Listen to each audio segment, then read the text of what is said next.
Hey, perfect timing. Hey. Oh, perfect timing. Hey, y'all. What up? Stop it.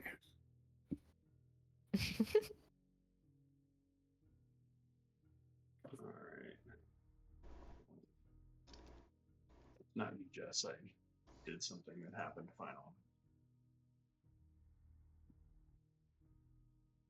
Okay. So, where we last left off, your group traveled to the heart of Karsus. You had a brief encounter with Bensozia, which she implored you not to throw your lives away on this fruitless endeavor, at which point Sindara casted an earthquake in response. With that, the ragtag mercenaries that had come in support of your group, in addition to the few battalions thrown together by the FETC, led by Xander and his exarch, as they set up a defensible position against the legions of Scourge Angels that descended upon them. Cassius created a tunnel to the portal that Bensozia had created that led deep into the Heartscape at the foot of the volcano, atop which the heart of Karsus is held. So, as we start, your group is facing off against a group of Celestials, in addition to Mira, the Death Cleric, and her protege, Mavet. Forgot. You also see the cloak of Solinor with his back turned to you, as you immediately recognize you are in a hostile situation. So before we roll initiative, I want everyone to understand the situation. You are basically deep behind enemy lines with no ability to get back up to your location other than the force tunnel that Cassius has created. If his concentration on that spell drops, you are essentially completely cut off from any of your reinforcements, and you'll face Bensozia and her allies completely alone. Now, everyone had made it through, actually, I think me and Barrett still. Yeah. But, right? Just us two. Been Yeah, teleported. I've got it right here.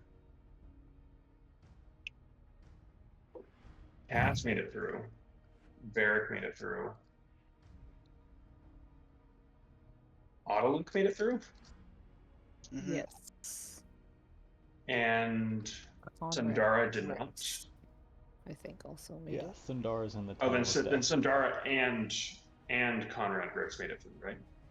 No, I think Alara and I are still in the tunnel, maybe, and I Okay. think Conrad made it through. Yeah, I was like trying. Yeah, I remember I was sitting on my broom. And Char made it through. Yeah. Oh. You did. Sick. Okay.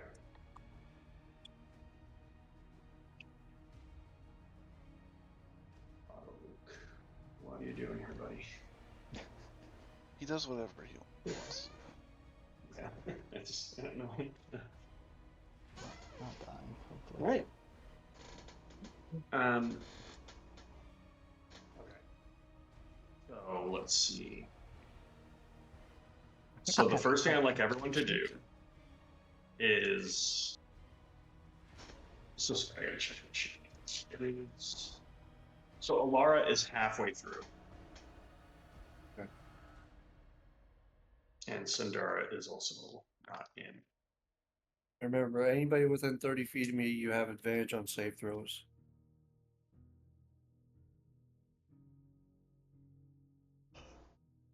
Always? Or Yep, just as because long as of you're within 30 feet of me. Yep. I think just And if because it's she's if it's a concentrating save on a throw from a spell right spell now. effect, and you Oh. succeed, you instead of taking half damage, you take no damage. So I have an aura of protection up called Circle of Power.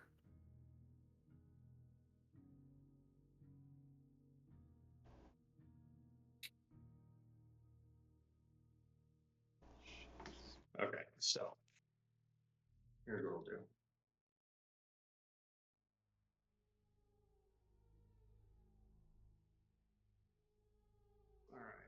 All right.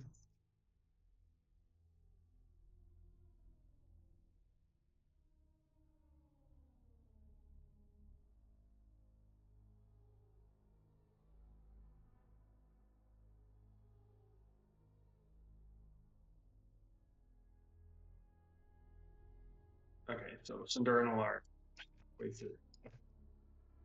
So here's what I'll do. I'll share my screen.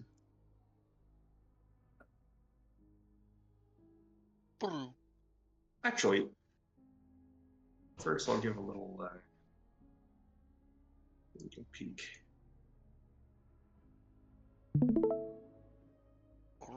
I'm so stressed. So this is what you see waiting for you on the other side. Hot. Get into Say it. that about all of our female. I've also said it about a few of And- the male characters. Yeah, and I agree with you most of the time. I think it's just hilarious. All types are his type. Jasmine, you're like you say that about every character, but I let it slide. Man. Oh. Anyone could get a chance. Oh, I mean, Benzozia almost locked me in, guys.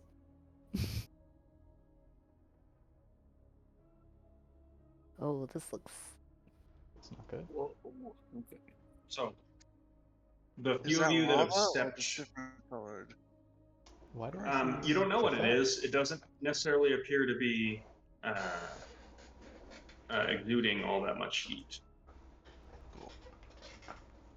Blood. Man, this is. No, I no, hate isn't. all this. Can't help but notice Japheth as a name and Kasich on the screen. Sorry, I'm. Those are the unique characters. As much as it would be fun to have those characters. I was gonna say, where have they been? They're dead. I assumed, yeah. Dead or off the Drowned. island. Poor boating accident. Okay. Weren't we in life? So Kasich so probably this himself up. character with a sword here is Mabet. This is Mira the Death Cleric. This is Solinor. Fuck. Scourge Angels. Scourge Angels. Ah.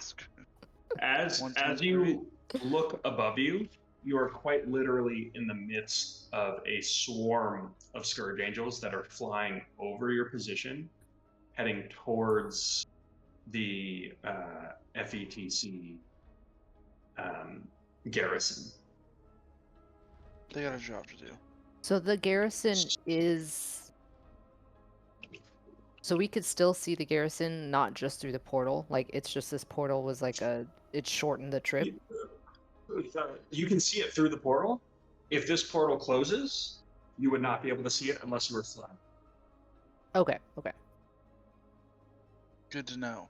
It's like a little jump, a little. So, the first thing I need is I need everybody to roll initiative.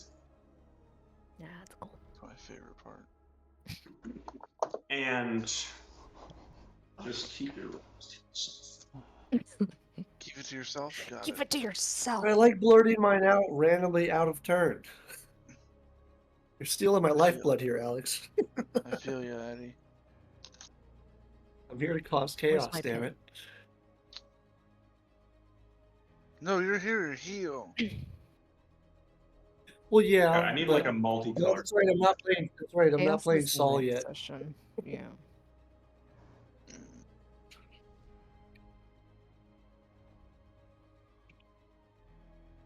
Palpitation. This is actually the first time I've gotten to play at my apartment in kind of peace and quiet in a long time. Oh, nice. What happened to the wife and kid?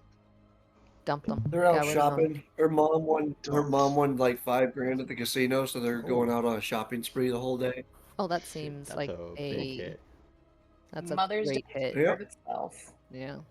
Oh yeah, she Let won. it There was a Mother's Day thing going on yesterday and today at the casino, and she hit a big piece of it. It was up to 50,000. They could have won, and she won $5,000. Her mom has like the most insane luck at the casino, so I was like, all right, cool. Like they're like, we're going shopping tomorrow and stuff, and you can just stay at your apartment. I'm like, deal. So yeah, so I got my birthday weekend, and I'm chilling like a villain. Pretty good. It's your birthday also? Happy birthday weekend, Happy bud. birthday weekend. Happy Happy birthday. birthday. Happy Mother's Day. I'm an old man now. Now. Eddie, you've been an Now. old man. What- longer Yeah, than- wait, why are you an old For man that- now? Yeah, that's Say true. Say it. How old are you? 36. God. That's not 1 year closer to 40. I mean, that'll happen every year. Yeah. Even Until if you're you're 4 years 41. old. Yeah. That's what I tell Until you're 6-year-olds. 41. That's all you got. So, because it's happy birthday, Eddie. Eddie, I'm giving you a Yep. D12 inspiration. What? Yay! Hell yeah. You're gonna need it. Crazy. Good, dude. I don't know what he said, but I feel Now, like it was ominous. that. Who rolled a 20 or above? Wait, sorry, what are we 22. rolling? Initiative. Initiative. 22. Varric, you were beat out by someone with a dexterity. Somebody with a what? What? Who? Where? With a higher dexterity score.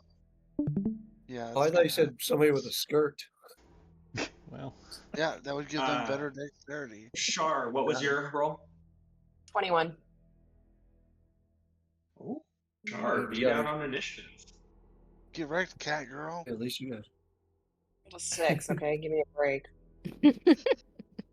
Well, you roll a 6. Yeah. Wait, what? Lord. My You're on initiative is six plus and not- 15. Oh my Yeah. God damn. I rolled a 14. God. Okay. 15 and up. 17.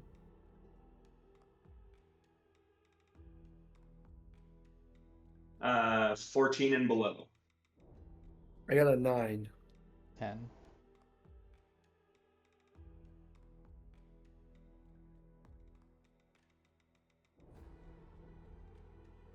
Okay, so I'm going to, just in case, I'm going to text in the chat the initiative scores.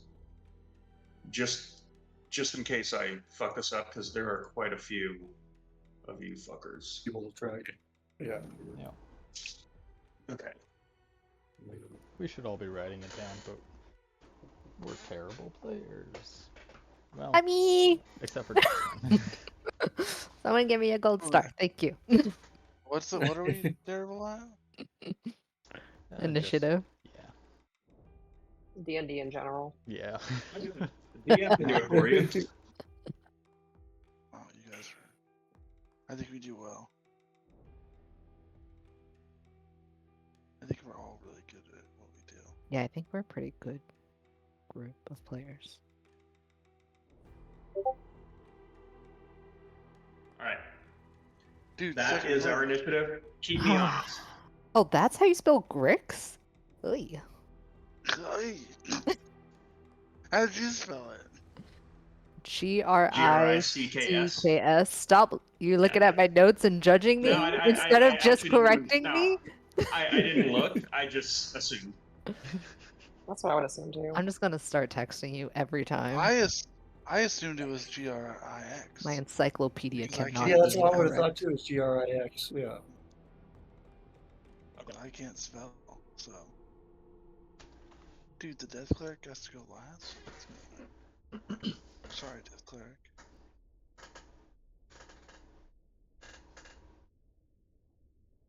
All right. So, as soon as you enter, You watch as one of the Asimar that is wielding two blades, before she pulls her blades, you watch as she begins casting a spell and takes her fist and kind of hits her chest with it.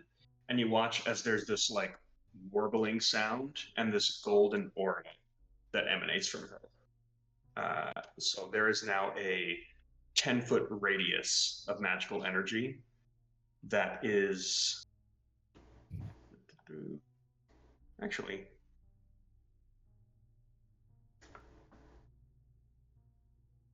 there's a 10-foot radius that is going around her position. Which one is this? Could you make him jump or something?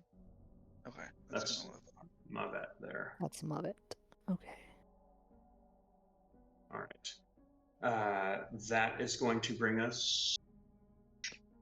She is then going to step forward and interpose herself here while maintaining the.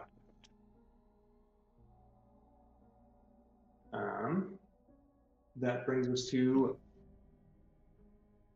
Varric. It seems that they're like looking at you in a way where they're not necessarily going to take the first hostile action because they're like looking at you in a way of like this is futile.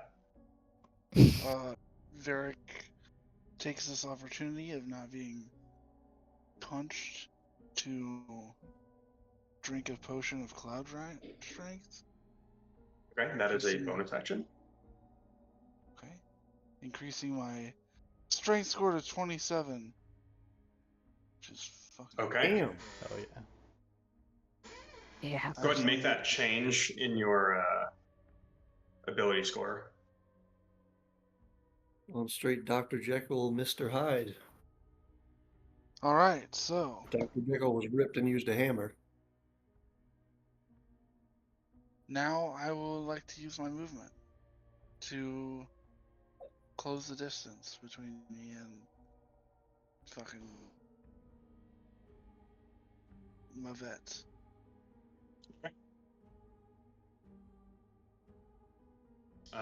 You can do that. And then I'd like to use smash. Okay, you're in range of both Mavet and the Death Cure. Really? Then I'm not gonna attack my vet. I'm gonna attack the Death Cleric. Okay. So, 18 plus 16.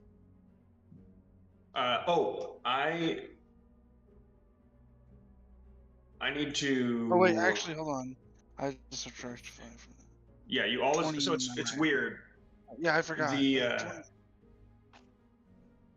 20 that still hits, but just know the plus 10 damage is already rolled into the weapon. The minus 5 is not. So you can customize it and add a minus 5 to the attack modifier to make it easier. But yeah, that hits. How do I do that? I don't think you can add. I'll do it for you. Yeah, just as you I will, I'll do know it for you. I know it's a. I had to use Great Weapon Master. I'll remember that. So. Okay. 25. Damage.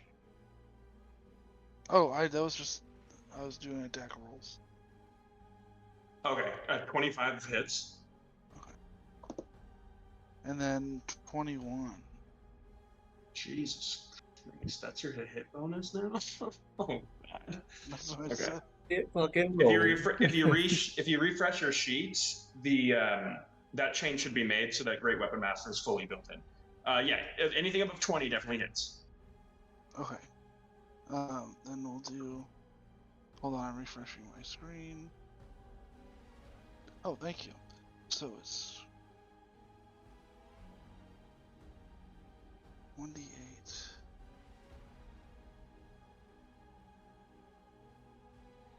Is that plus 11?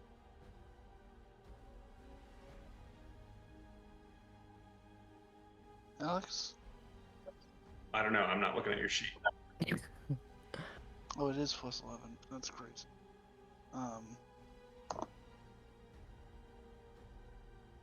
So 15. Char, you're on deck. 16. 19.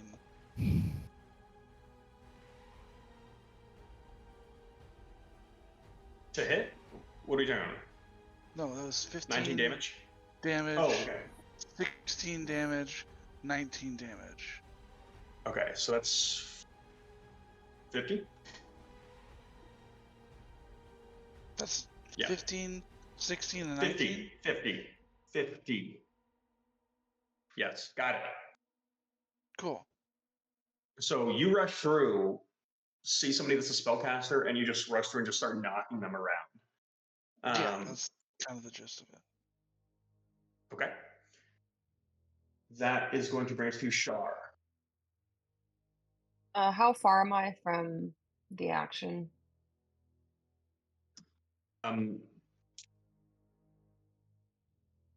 You. Here's the thing. Did you rush? Did Shar rush through the portal? She went through the portal, yeah. I think she Okay. got Apparently. So you are. teleported. Yeah. Use your cat. You're 20. You're 25 feet from this. Okay. Can I be on top of the portal, that arch? Yeah.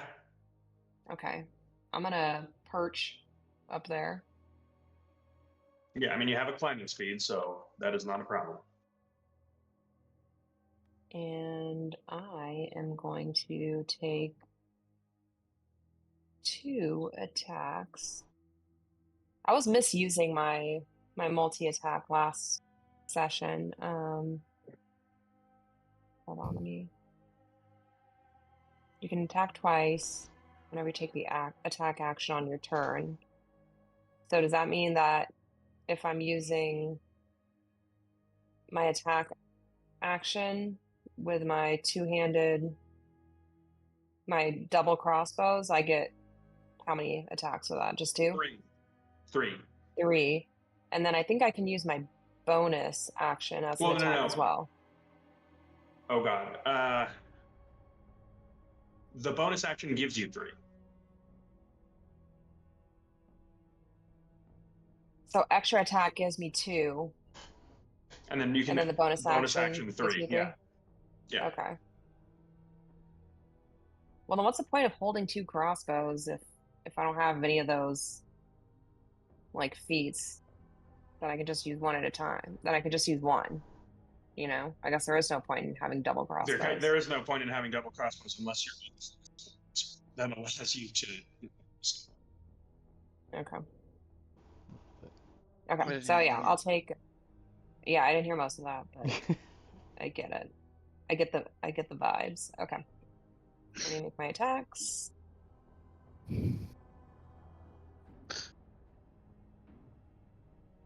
24. Oh well, who am I attacking? I'm gonna attack the same person Eric's attacking. Awesome, Okay. I love it. Kill the cleric. 24, 21, and a 30. Both hit. 12, 9, 12, 9, and then I think I get a D8 for Dread Ambusher. Okay. Give me the total damage whenever you get it. Yeah. Damn it, I rolled a 1. And then I get a sneak attack also. So that is 46. Yep.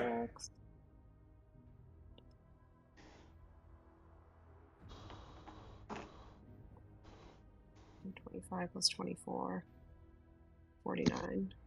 49 points of piercing damage. Damn. You guys are landing some shots. Jesus. Yeah.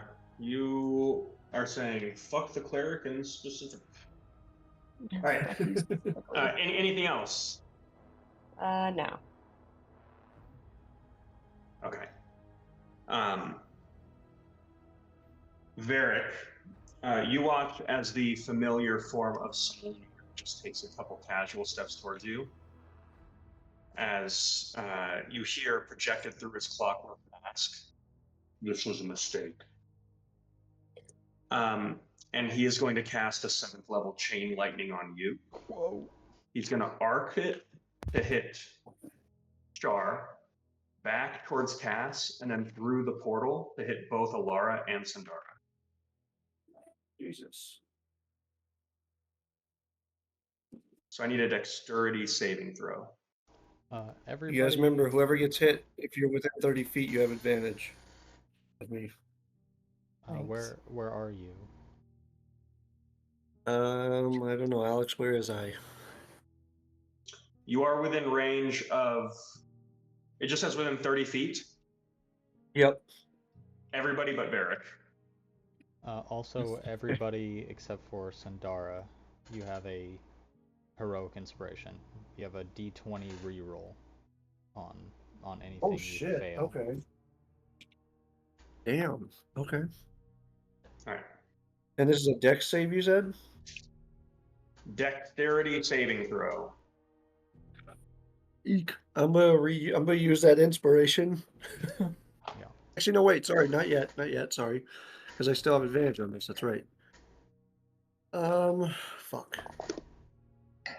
Natty. I'm going to. What's the total? Right? I'm going to use my birthday inspiration to help with this one. I already know this still isn't going to be enough. I'll tell you 19? this, Eddie. Yeah. Okay. 19 is the DC. Holy shit. So, if you succeed and you're within range of me, you take no damage instead of half damage. Oh. Oh, what? Love it. Yep. That's a great spell. Yep. Okay. Love it. 25 for Cass. Okay. That is critical. 24, 23 you passed. Shard, do I even have to ask what'd you roll? Am I rolling again? Dexterity saving throw. Oh. Don't even have to ask. Yeah, That was a 26. the casual nature of maybe I should have. I guess I thought that was a good move. Okay, Varric.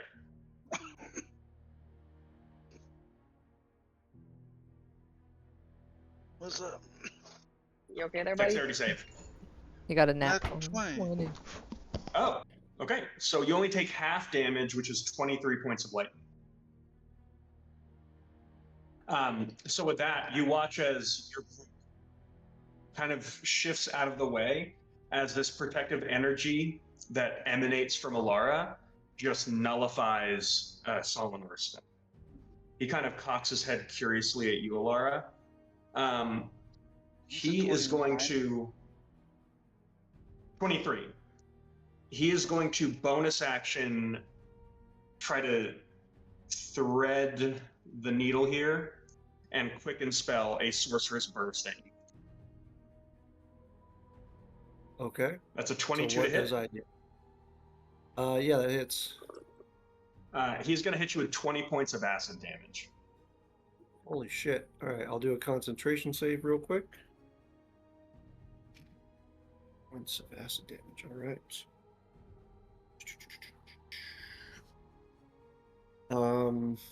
18 to save plus my con save, right? You're fine. 18 plus. Okay, cool. Okay. And with How much? that, I got hit with 22. You said 22 points of ins or 20, 22 points of damage. 20. Oh, gotcha. Gotcha. Okay. Okay. I forgot to add. No, I'm progressing.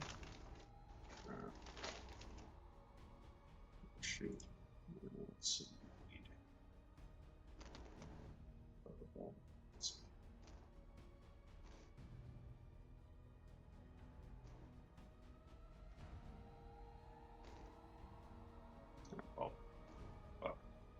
This is actually going to be Conrad Grix here. I'm using the same model for two different characters.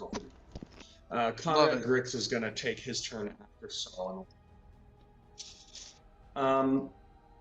If you guys have a preference for what any of these NPCs do, shout it out. Otherwise, I'm going to make a call. Did Conrad Grix give me the super moon hammer? He did. I want this boy up with me. He Yeah, is that's going to move fitting. up here. He's going to cast a Hexblade's Curse on Solomon, Way to go. Yeah. Grix. targeting his charisma. Nice. Very nice. Did Make this dude flub on a date. did Solonor make a save? If he ever makes a save to presumably break this charm, I guess just let me know because I can help that. Cass, give me an Arcana check. Actually, there's nothing that would prompt a check yet. Yeah. Okay.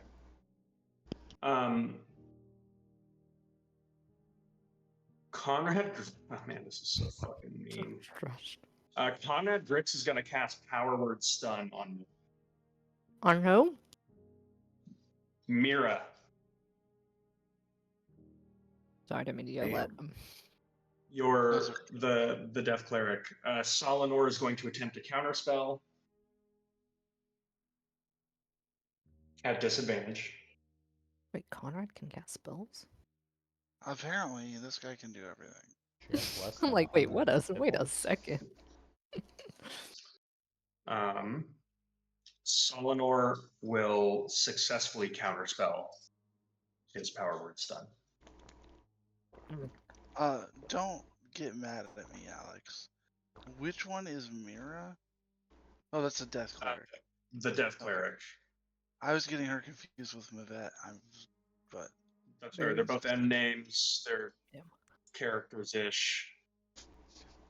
Yeah. Not a worry. Glad I'm being scolded for that. Yeah. We'll do a different art for Jan. All right. Sure, this is like kind of magic-y. There you go, that works. Okay, that's Rick's turn. That brings us to Sundara. Doesn't a Scourge Angel go before me? Thank you. Windows. All right, Scourge Angel 1.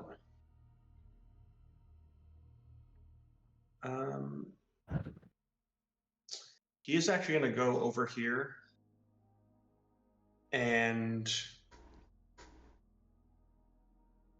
he's going to heal Mira for 20 hit points with his healing touch. Then he's going to move over this way and surround Varric. Just the way I like it. Okay. That is going to bring us to Sundara. All right, I will move forward with my movement. Nice. Okay. Using all your movement, you can make it exactly through the precipice of the portal. Good enough for me. Huzzah. Huzzah. As a bonus action, I will activate my innate sorcery, and then I will cast Slow on that little party that's happening over there, trying to hit 6 creatures. That won't affect me as well? Nope, I can pick which creatures. As you do, you look over and just Solinor instinctively is trying to react to stop this, but he's already committed to counterspelling Conrad. But you can tell that this is something he would have very much liked to have stopped. Frickin' eye contact. Daggers. But he has a mask on.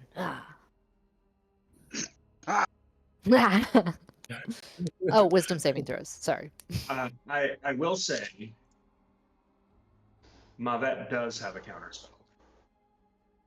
And she's going to attempt to counterspell However, Luke is here and he's going to counterspell her counterspell.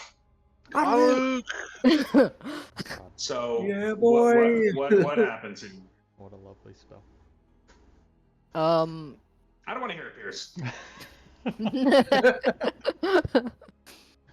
6 creatures. Sorry, just put food in my mouth. Wow, Luke looks so cool in this. Kind of around the barrack area.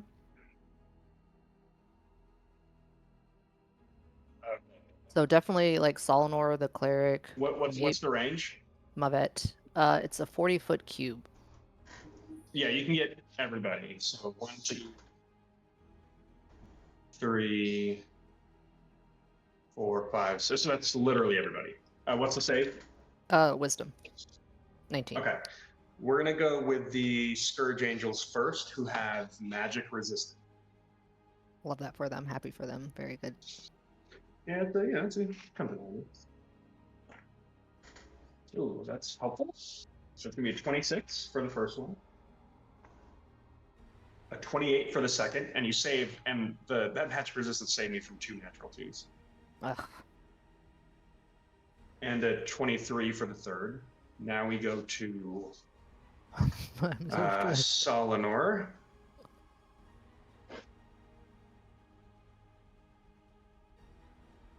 Wisdom. He has a wisdom score of 0. Yeah, I would bank it on that. What a tool. Hey, we're still dating, Barrett. Come on.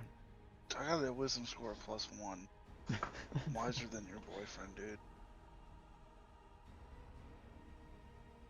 Don't know what to tell you. According to my character sheet, I'm wiser than all you guys, but I really don't Well- feel like I play that way.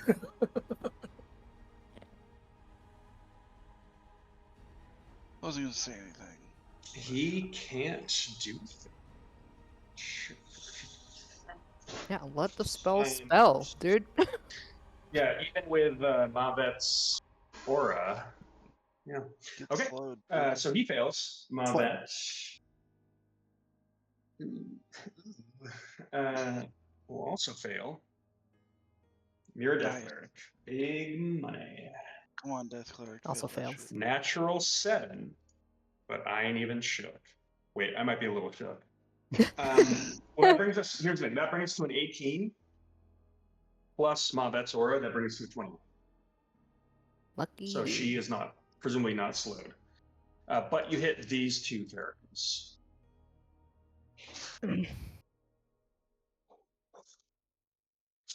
Sandara views this as a failure.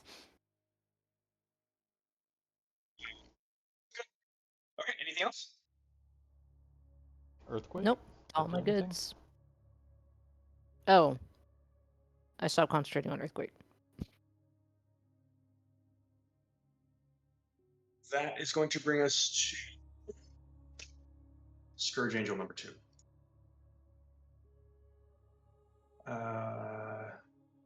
You are concentrating on a slow spell. Although, Cass is holding open this portal and that needs to end. So they are going to... Those are badass looking Scourge Angels. I am.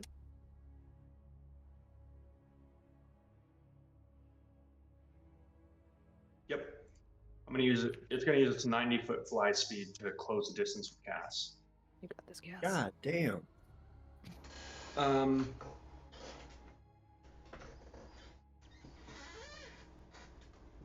It's going to hit you with a multi-attack here. It's got a mace. Oh my god, are you kidding me? How's a 10 do? Just barely. Almost. You're fucking kidding. All right, Lord of the Rings dice are coming out. It swings twice, and Cass just very skillfully dodges both strikes. And I am getting new dice. That brings us to Autoluke. Hey. What do Let it you run to even do? Cass.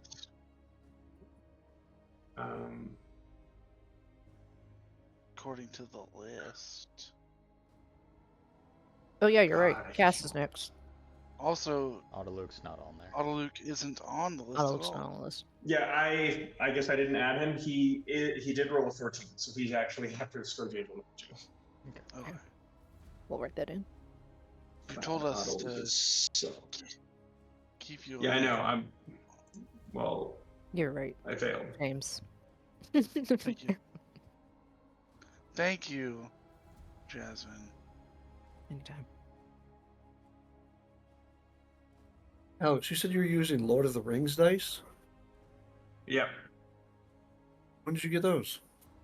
Jasmine got me Lord of the Rings dice. They were Oh, really cool. nice. Come on. That's cool. I got that Cryptex that I bought fucking came with the one ring inside of it. I was like, oh shit.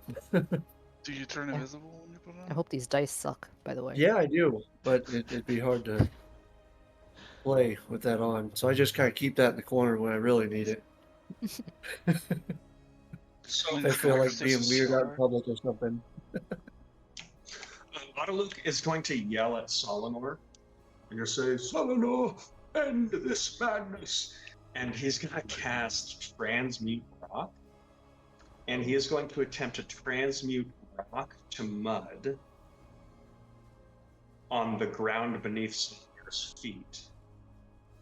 Oh shit. What? That's very Autoluke, honestly. Yeah. Very smart making it quicksand. Doing this is will that- actually restrain him. This is very Autoluke. And Yeah, I was gonna slow. say it's making it Yeah. like quicksand. That's badass. Okay, dexterity Good job, saving you crazy throw. old coot. Oh, and he's slowed, right? He What is does that slow. mean for me minus, for dexterity minus saving? 2 to dex saving throws. It's not bad. We take those. I mean, it's not great. 2. Okay, so 9 minus 2 is 7, plus 3 is 10, plus another 3 is a failure. Solinor is restrained. Get fucking stuck, dude. Yeah, this is Okay. working out. That brings us What a to. stick. That brings us to. Autoluke is going to then pull his wizard kilt up. And Tell me over we here. see his knees, like he's just knobby knee running. He's got that kind of old man build where, like, I don't know how else to say this, but you're like, I think that guy dance with someone. Like, where he's just like so frail and cachectic. So this little like skeletal run as he like folds up his dress and just high knees it over you. That brings us to Cass. Okay, Sandara made it through. Looking behind me, Alara is still in the tunnel of death. Just looking through to the other side, can I see the icebreaker by any chance? How like big is this portal thing? Icebreaker never made it. Did not go through the Yeah. port, the original port. Yeah. I know, just like can I see past into the other. So this does not show you back towards the Serpent Lord Shrine. This shows you back towards the FEGC garrison that was created in this place. So what you see as you look back is, go ahead and roll a.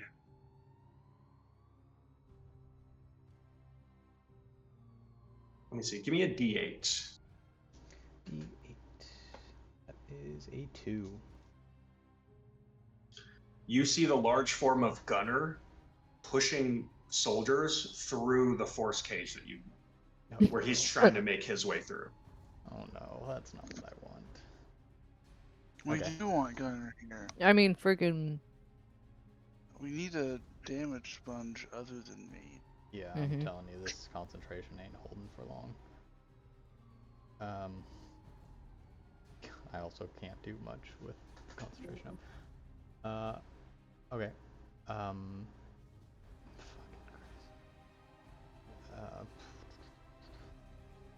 Christ.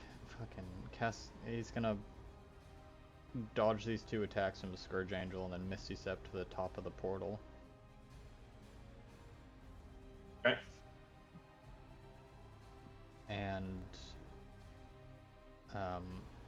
hold his action.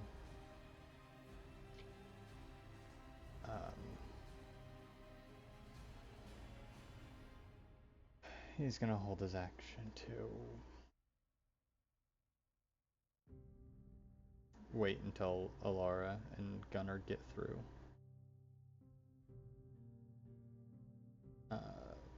To the other side of the portal. And then cast telekinesis, so I don't. Yeah, it's not a spell slot, but. Okay. That's my turn. That is your turn. That brings us to Alara. Okay, I'm going to get my way through the tunnel, if I can make it all the way through, hopefully. You can make it the rest of the way. Okay, so I'll come all the way through. I've got what, the one angel baddie in front of me? I'm gonna try this. I don't know if necrotic's even gonna do any damage to it, but I'm going to try to launch a chill touch on him. On who? What happens here?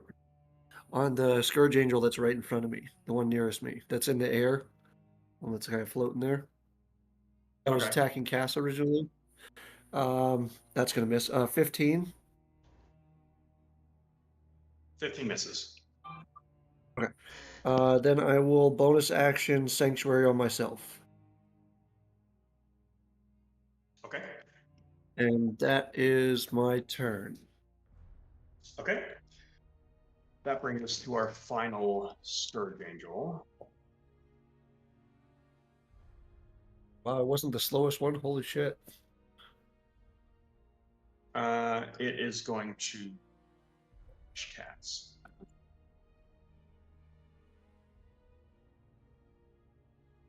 Yeah, there was no running. Running was never an option. Yeah, it is going to take 2 swings at you. 15. I can't. Oh, here's my Lord of the Rings dice. Okay. No, don't. There we go. And a 24.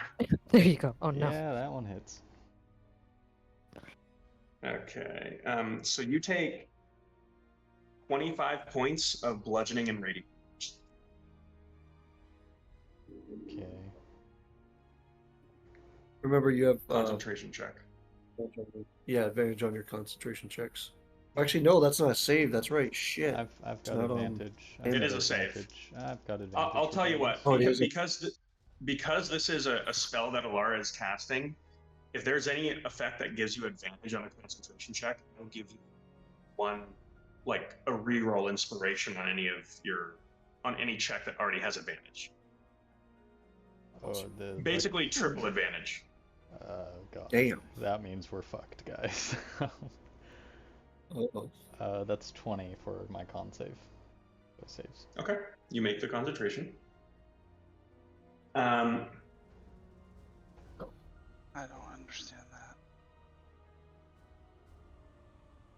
Okay, that is going to bring us to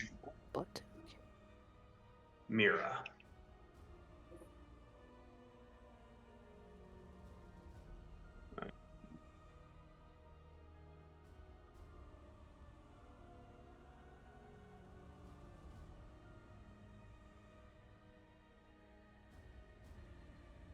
Please cast a spell. I want to smash so bad.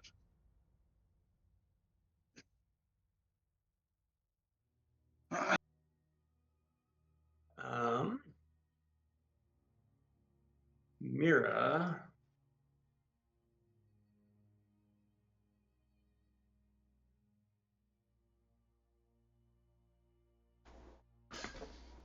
is going to cast a spell.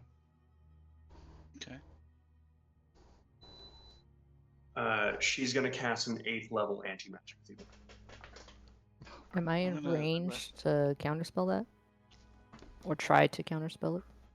Didn't you already counterspell something? No, I haven't reacted.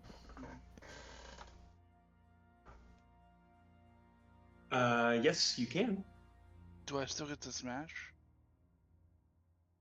After all this, Okay. yeah, you get to go ahead and roll an attack.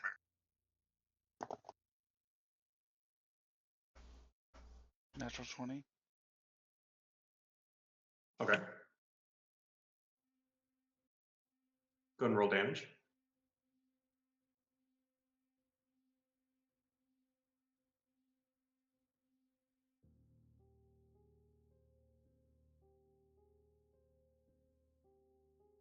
Gonna add the trip.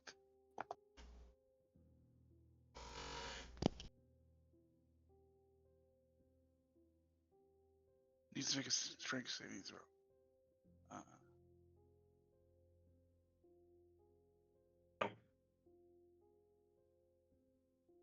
35 points of damage.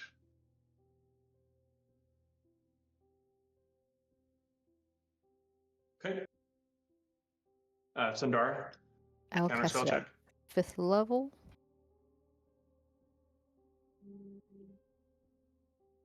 That is a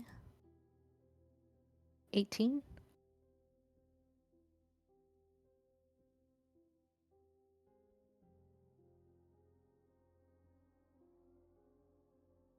So the DC to counter it is 15. So that works. And with my charm, I get a spell slot back. I forgot about Nice. this. Yeah. Very nice. Hell yeah. The charm of Eldritch Hunger. You watch as she attempts to cast a spell, Sundara reaches out, and basically just absorbs some of the spell energy. That's cool. You stole it. Okay. At initiative count 0. Nope. You hear this arcane warbling sound. And as you look up,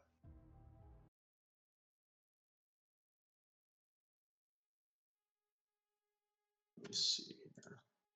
You look towards the heart of Karsus itself. And you notice within the heart, you can vaguely make out that there appears to be a shape inside of it. You begin to hear the sounds of Bensozia continuing an incantation. And for a second, you watch as like this visage of Bensozia is almost like projected out of the heart itself.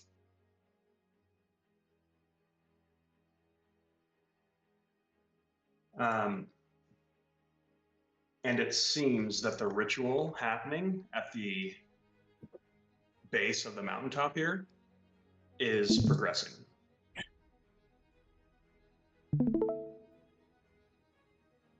Looking closely at the heart, it looks like there is this writhing serpentine shape that is now beginning to take form and move inside of it.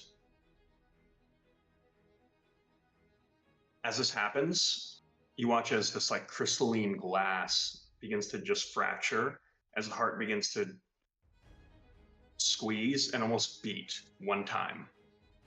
And it shudders and then like retracts once more. In addition to this,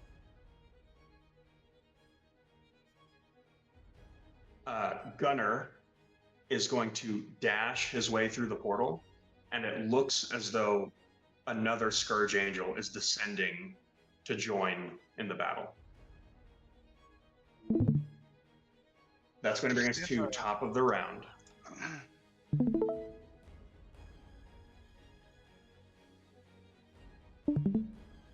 Gunnar made it through the portal? Gunnar made it through. Looking, if I would say,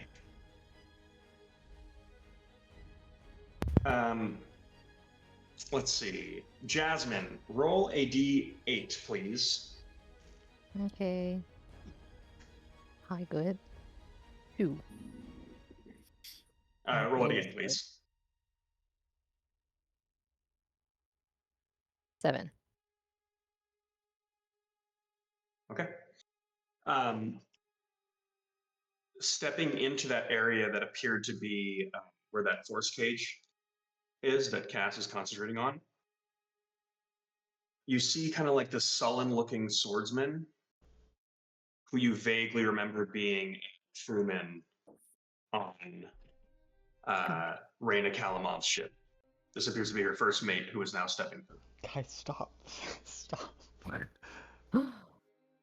Oh. Sundara, you see that. Everyone else, actually, everyone but Shar and Cass see it. So, top of the round, Cass, you were doing something? Well, Cass can't see, and Gunner stepped through. That was the last important person. So, concentration on Wall of Force drops as he flings out his hand towards a. Presumably, there's much more large boulders than what's present on the map. And begins levitating and is going to fly up and try to conk this angel flying next to him. Okay.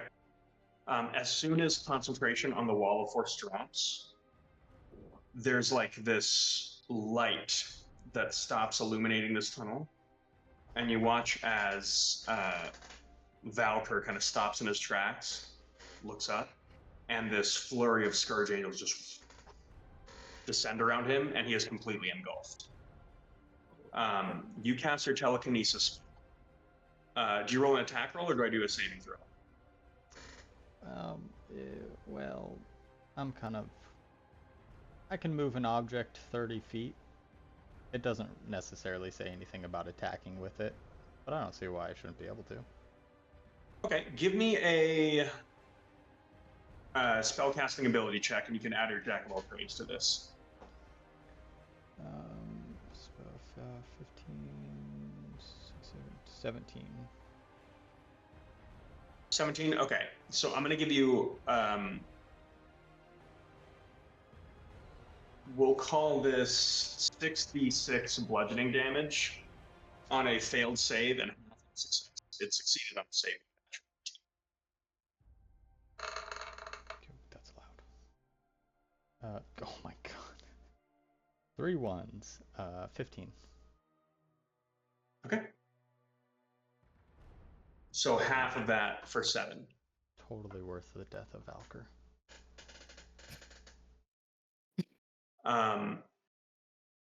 With that, you watch as the heart pulses, and everyone here, keep track of this, gains 1 spell point.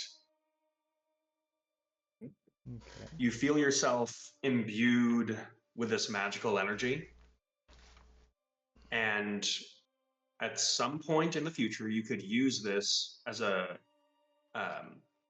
reaction. You can use this to regain a first level space.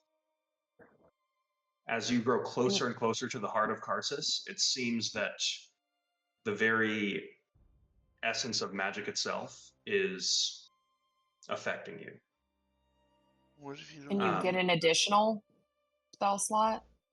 You can hold on to it and possibly accumulate more if you're in the presence of the heart for a longer time. But at any point, you can basically convert spell points to spells. What if you don't have any spells? Okay, so we each get 1? Everyone gets 1. Okay. Varric. We need to get them on heart. There is this white hot burning feeling that you're beginning to get in your chest. And you have this like flashback of the trident that you pulled out of the Kraken. Mm-hmm. And for some reason you just feel this sense of doom in your chest. That is going to bring us to Varric and Shar. Oh, sorry. That is going to bring us to top of the round. Mavet.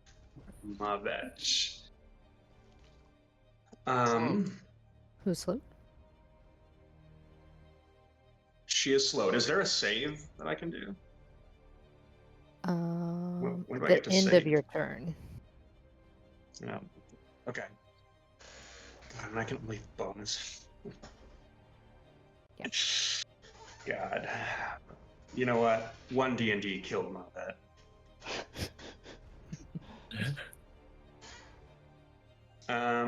This is terrible. Slowed. I can't do. Sandara's all the way over there. That's fine. She's going to use her action.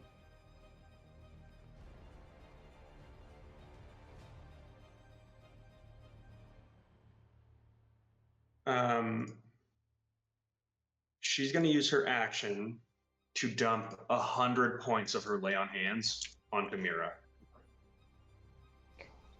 100. Doing so is going to bring her back up from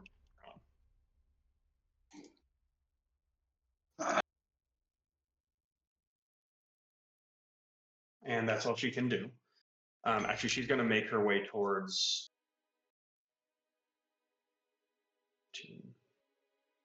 That's as far as she can go, towards you, Sandara, as she's just slowly marching towards you. She needs to end concentration on the spell. That brings us towards Varric and Sandara. Varric. Char. Sorry, Varric and Char. Varric is gonna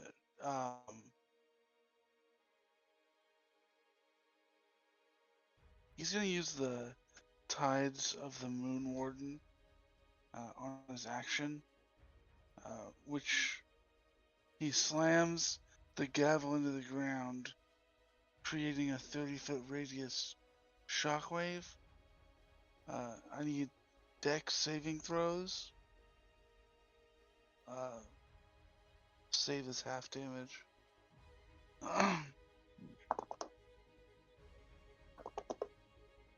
And -2 to the slowed people.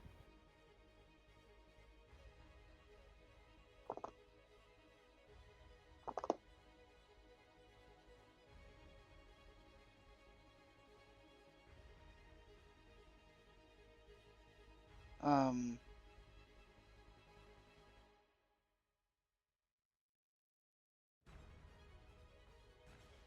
23 points for failures.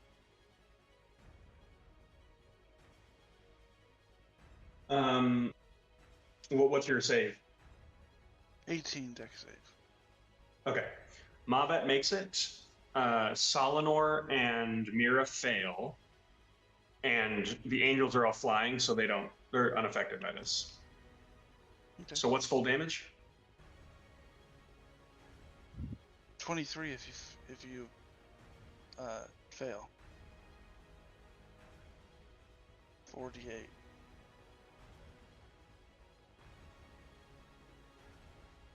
Okay, Mira.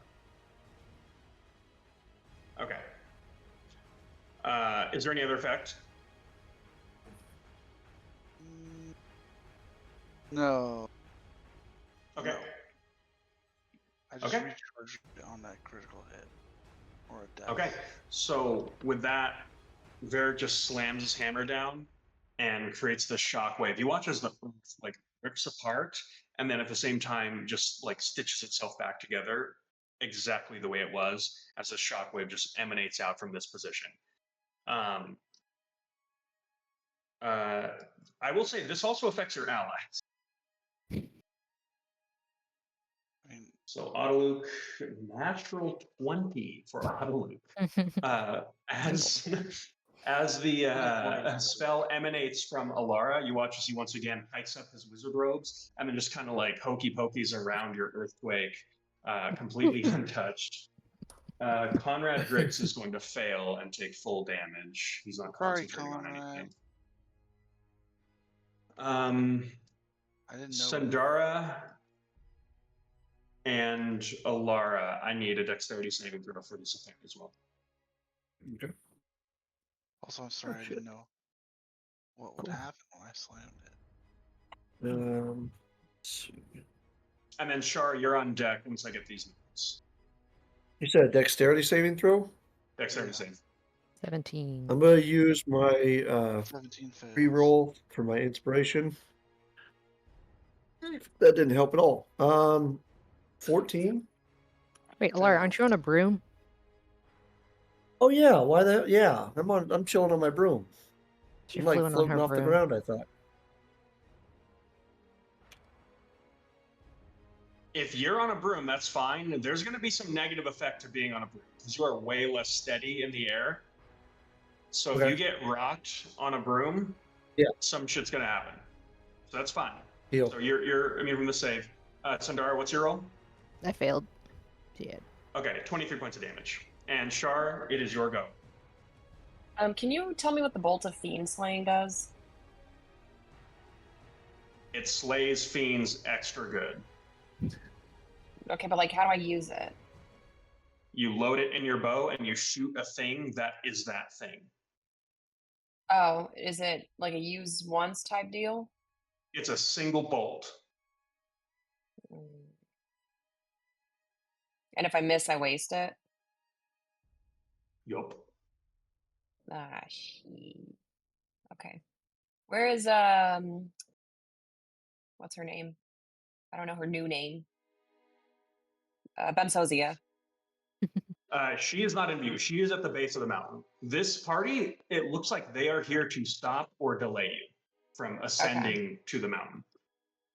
Okay. Sorry, I got a lot of questions. Who's hurt the most in my squad? Who appears to be hurt the most? Squad, speak Is up. anybody taking damage? I mean, I took 25 For the points most of part, damage. I it's took Varric's damage, but that's pretty much it. Sorry. It's okay. I do it to you all the time. probably Cass. Is Cass next to me on the portal? Mm-hmm. Okay. All right. Yeah. So here's the thing. You looking around, you get the sense that you are definitely on a timer right now. Like I said, this group is here to stop you. There's also a basically infinite group of Scourge Angels that are flying above you towards the FETC garrison as you hear the sounds of like spells and explosions going off there.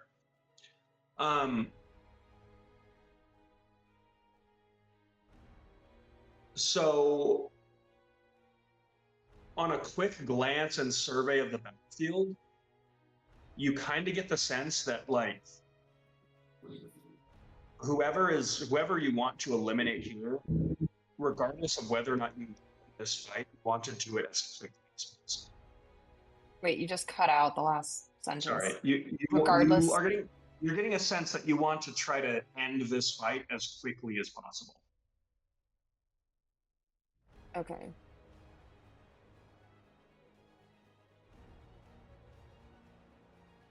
Okay. Oh my god. And does there appear to be like an infinite amount of reinforcements being sent? It seems that the reinforcements that are being sent, they're slowly trickling in as like the larger force is realizing that there's this small side skirmish going. Because it's basically you guys and then so they're focused on the army for now. Okay. And is Bensozia within like She's not in view.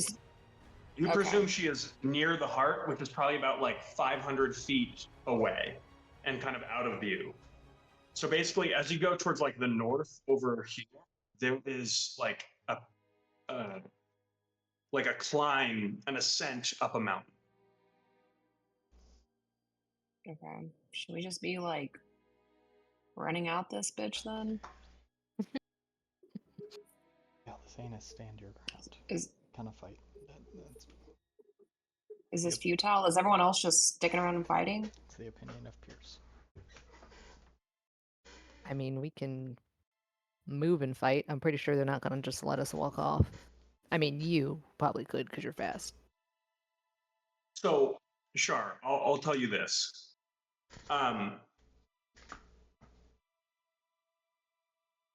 One of the things that may have been emphasized to you as far as your purpose here, almost regardless of what Bensozia does with the heart, yes, you want to try to stop her, but from what you've been told, eliminating Bensozia is actually of higher importance than stopping what she's doing. You also get the sense that there's a lot going on right now. You're very quick, very nimble, and it would be difficult to spot you kind of clambering up the mountain here. You also know that your friends would likely not be able to keep pace with you if you just full deck it towards the mountain. So this is kind of a choice that you are being faced with right now. Yeah, I know. I'm feeling indecisive. Okay, well, I'm gonna. Good luck, guys, and I'm just gonna start making way. I'm gonna, I guess, double dash as far as I can north I love it. or south. It was north. Oh, okay. Okay. So, are you using your Tabaxi speed ability? Yeah, I'm using the whole kitchen sink to make as much way as I can. And bonus action dash? Yes. What's your movement speed? 35 feet. Okay, so you can move that multiplied by 6. Holy shit. So that's 210 feet. And you have a climbing speed equal to your walking speed. Okay, like additionally or Sonic? No. Like that just is. So okay. So you basically in a single round could be like off the map, moving towards where you think Bensosia is. I'm gonna Naruto run north to Bensosia. Yeah. I mean, I imagine this as Shar is basically like now on all fours, just like weaving through this battlefield, just like jumping over Solinor, like diving behind a rock as like a stray like firebolt goes to try to hit you.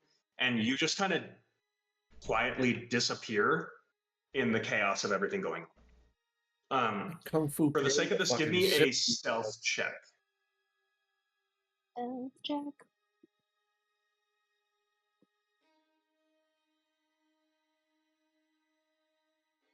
That is a casual 35. God damn.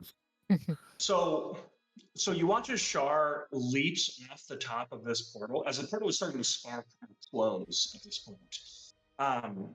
He lands and a few of these scourge angels just kind of take a swipe as she like swings by. She like dives behind a rock and you never see her reemerge from the rock. I feel like And she Shar's moves is so gone. fast, she like breaks the sound barrier, like boom, and then just boom. Yeah. I mean, it's like a cat, like that's scared, clambering, like it up, like a different, like they just like almost are immediately. So Shar is gone. Into the darkness. Okay, that brings us to Solinor.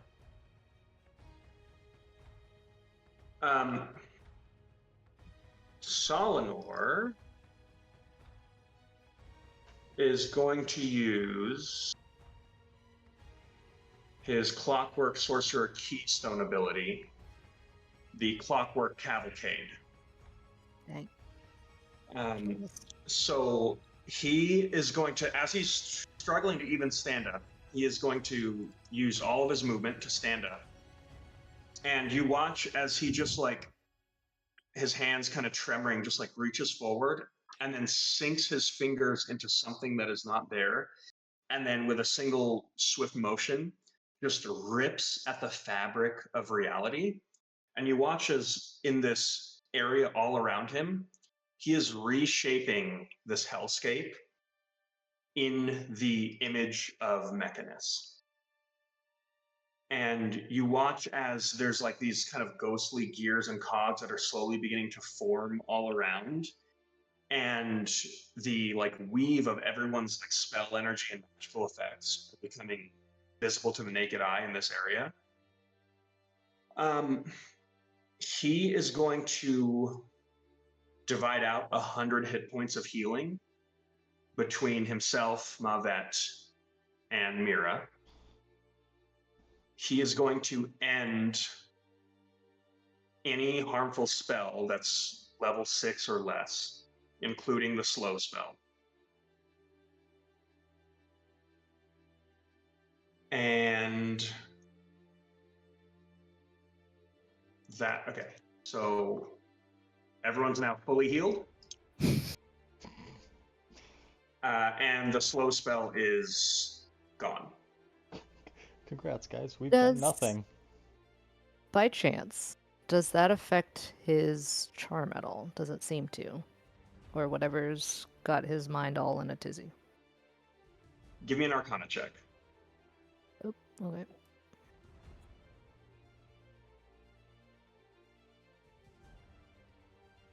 Uh, 15. You can tell there is something that is. Selenor's obviously not in his right mind. You can see this, like, it's like a spell effect that is active and on him that this effect is trying to dispel, and you are getting the sense that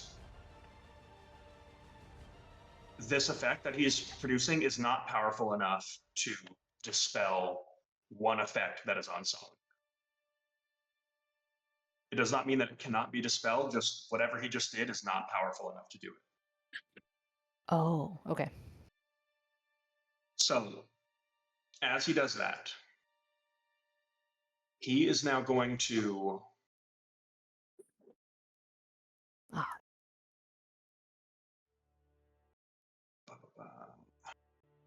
Is he still in the mud? He is still in the mud. Does the mud even exist since he ended all 6 spells That's under a good 6th point. The level? mud does not exist. Hold on. Sorry, He guys. said any magic that was harming them, but mud isn't harmful. It's any magical effect he can choose to add. Okay. I would say he's actually going to leave the mud as is because he doesn't want it turning into stone while he's in sand. That's a good point. That's fair, yeah. Smart sorcerer move. I also want He is going to cast a whirlwind.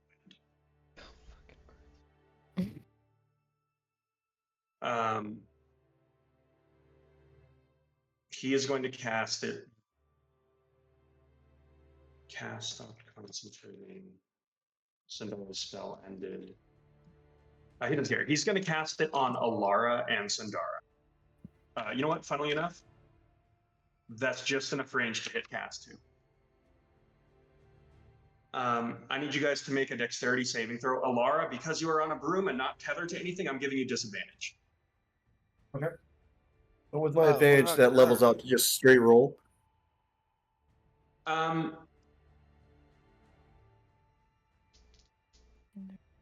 Yeah, but hold on.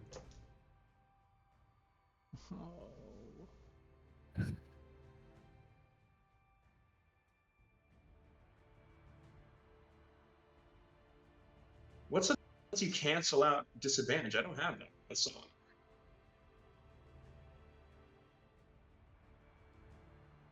Is that not a clockwork sorcerer thing? Oh, wait, what? Oh, restore balance, yeah. I don't have it. Why don't I have it? I don't know, maybe I'm just not cool enough. It's fine. Don't look into it too much. Is it a reaction? Oh, I see it here. Yes, it is a I reaction. found it. Yeah, he's going to restore balance, and you lose your advantage. Okay, so that's just disadvantage. Okay, gotcha. He really wants me off my goddamn broom. All right. That's a natural 1. I'm gonna use my reroll, my one reroll to make that not a natural 1. So it was a 1 and a 7. Let's see if actually, yeah, it wouldn't matter. I'd still fail. Actually, fuck it. It's not gonna matter either way. So yeah. All right. Be careful with that. You get a free reroll. Don't just use it on any. Yep, I'm All holding right, on to that. Yep, I'm holding on to it. Dexterity save. 11. Sundara. 27. What the fuck? God damn. Which is pretty dexterous.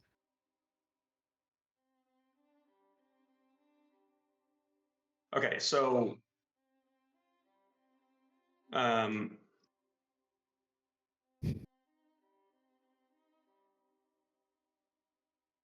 Let's see.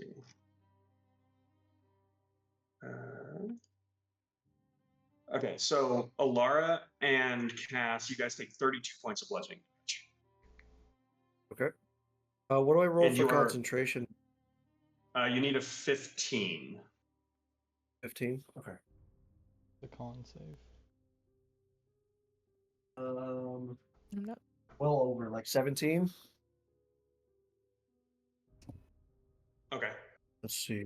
For concentration. Yeah, 17. Yes. Okay. So Circle of Power is still up. You both are pulled 5 feet up.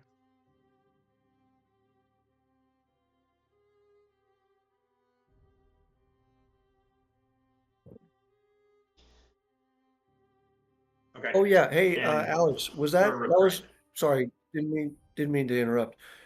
I have Sanctuary up. Would that have affected his attack at all or no?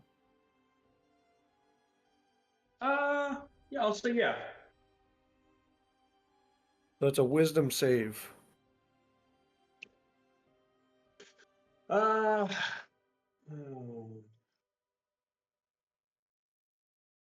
So you're right in the middle. He would have had to make a choice to target Cass or Sundara. He's going to choose Sundara. Okay. So I would have regained the damage, right? Yep. Same thing with Cass. Okay. Okay. So you see this like imagery of the Raven Queen basically intervening at this moment. And as the spell is being cast for you, you see this alternate future where this could have happened. And at the last moment, Solnor can't seem to concentrate on it and just targets Sundara. It like blows through and that effect is created, but Sundara, you're able to stay on the ground and you only take 16 points of bludgeoning damage. Oh, you take Since none I'm because in, of yeah. that spell. Yeah, Yep. because you saved. Okay. Yep.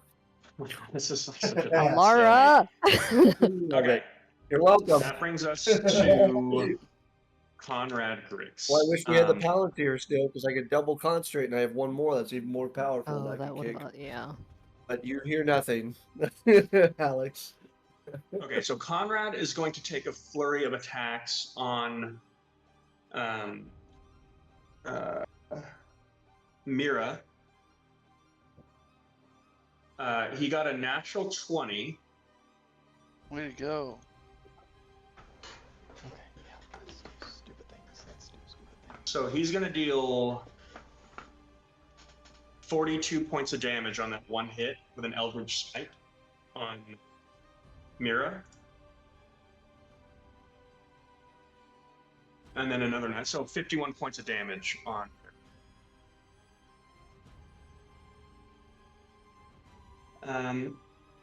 that brings us to Scourge Angel 1 is going to turn on him. 2 attacks, 1 hits, and then that's going to bring us to Sundara.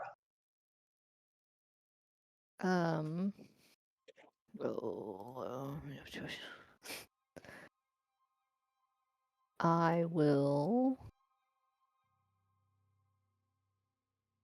Oh, goodness. Where am I? Okay, I'm way back there.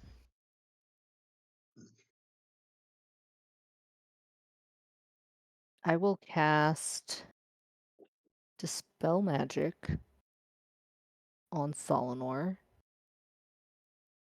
I am going to upcast it to 5th level and then use my Mythalium Charm to upcast it an additional 3 levels. They're casting it at 8th level. Yes. Okay, I need you to roll a d20.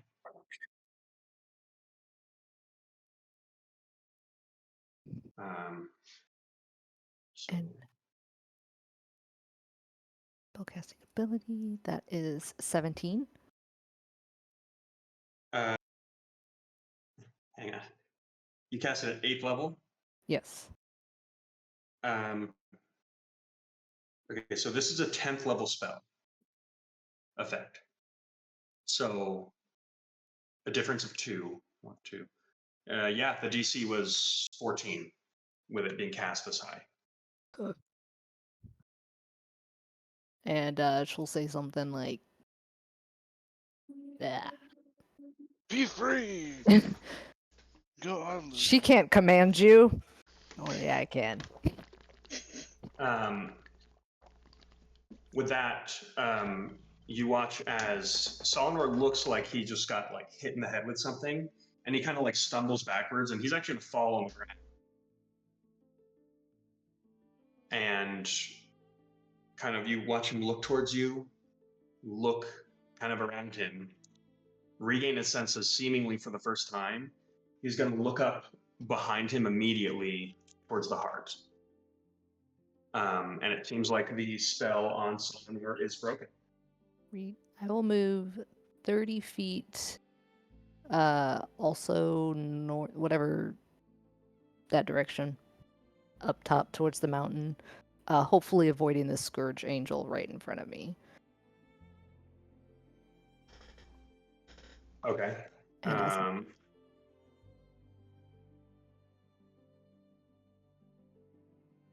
and then as a bonus action, I will activate my Trance of Order ability.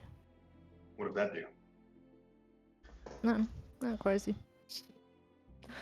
Attack rolls against me cannot benefit from advantage, and whenever I roll a d20, anything lower than a 10 is a 10. Okay. All right. That is going to bring us to Scourge Angel number 2. It's going to pursue.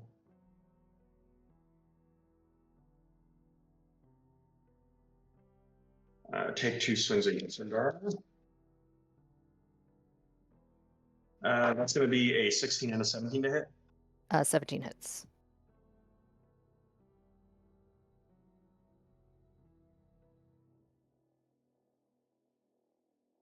That is 23 points of radiant and bludgeoning damage. Ouch. That is going to bring us to Autoluke.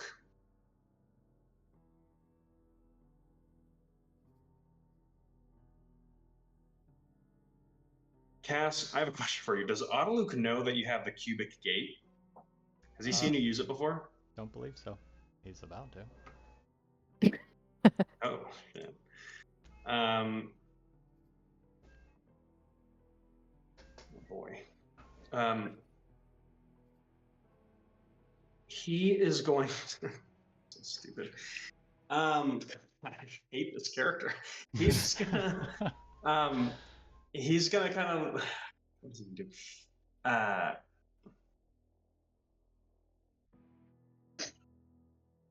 He's gonna look towards Gunner and just go, Gunner, we've got Salnor back. It's time to reunite the Savage Set and show these youngsters how it's done.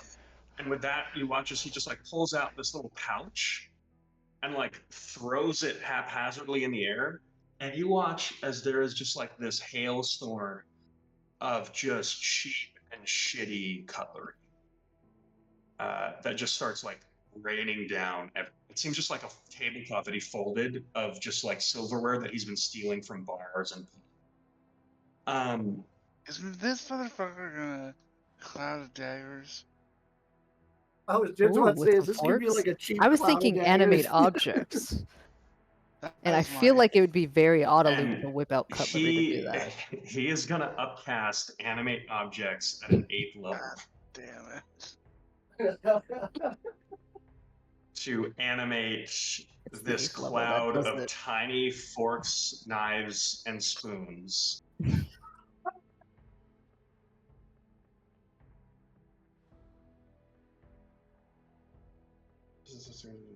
Two additional Spoons.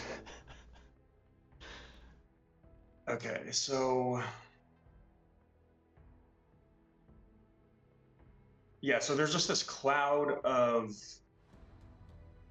there's just like this swarm of spoons and forks and knives. He is gonna send them on Mira because she seems to be the easiest to hit. I don't even know how to do this. So how's this work? So it's that everything hits.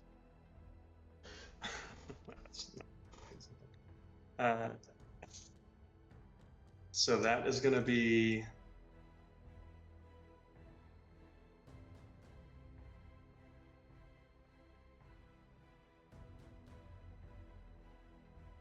17 points of damage as she is just surrounded by this cloud of forks and knives. All right. That brings us to Cass and Alara. Alara, please go first.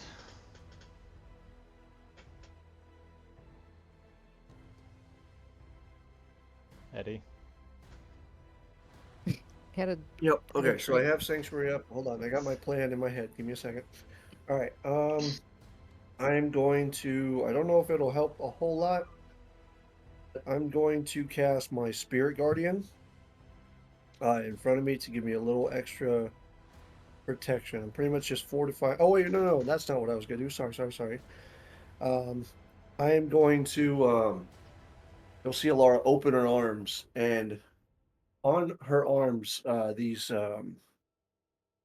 glowing, radiant ravens start showing up on her arms, and she sends them out through each of you. As each of them bursts through you, I am casting Power Fortify Word, and each you gain 30 hit points. Oh, thank you. So 30, 2, 3, 4. Yeah, all four of you guys. I'm worried about you guys before myself, so fuck it. You guys all gain 30 hit points each. Normal or temp? All right. And this goes over your max, too. So these are temporary hit points, just so you know.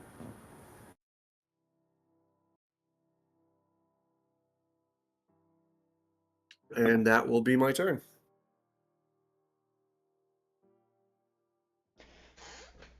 Okay. Cass. Okay, so the cubic gate allows me to cast spells, but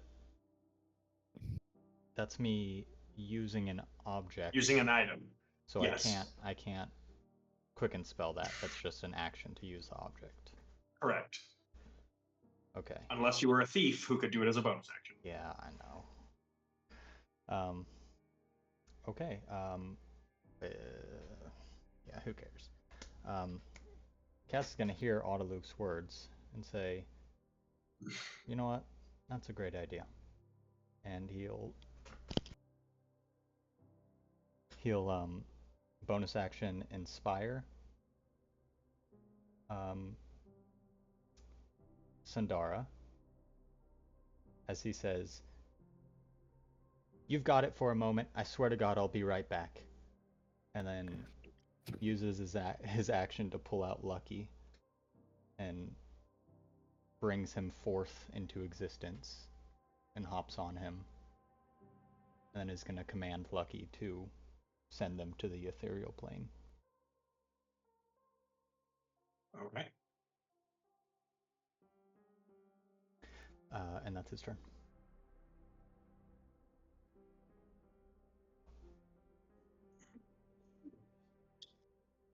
So you bamf out into the ethereal plane? Yes. Okay, that brings us to. That is actually going to bring us to Gunner. Oh, yeah, I forgot about that. I did not. I'm excited. So cool that we're fighting alongside the Savage Seven. He is going to rush Mavet.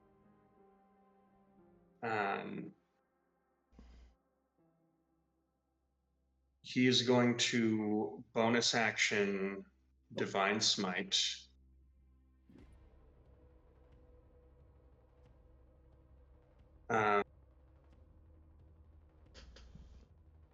And he is going to make a weapon attack with the grandfather clock. Wait, a literal grandfather clock? That's what it looks like. Awesome. It's the coolest thing I've ever seen. It's going to be 2 hits.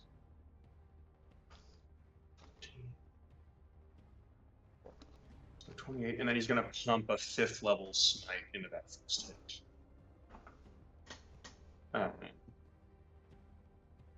28. 2, 3. So it's going to be 60 points of radiant and bludgeoning damage against me.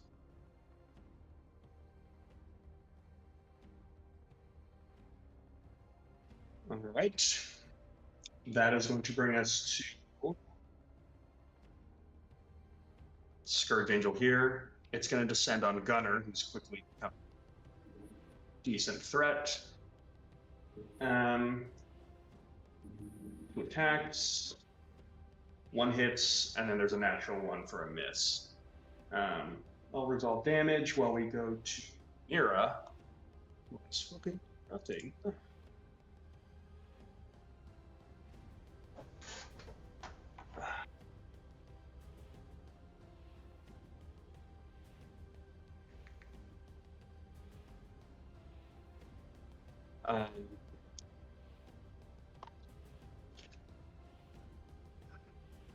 Let's see.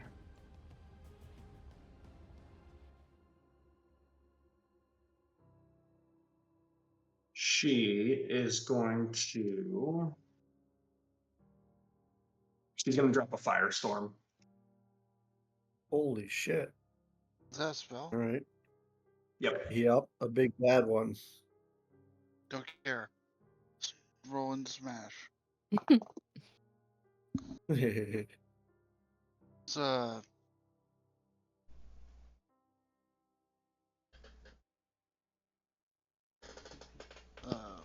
30 to hit. Okay, she's going to curve it to hit everyone here. Okay. So what beat 30 hits. Let's make her prone. I need a strength save. Fail. So she's prone. Math.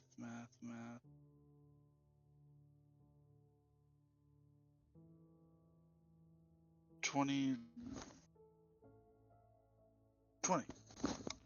No. Damage. 19. 19 damage. Okay. Okay. She's looking pretty hurt. Okay. Everyone make a dexterity saving throw. Okay.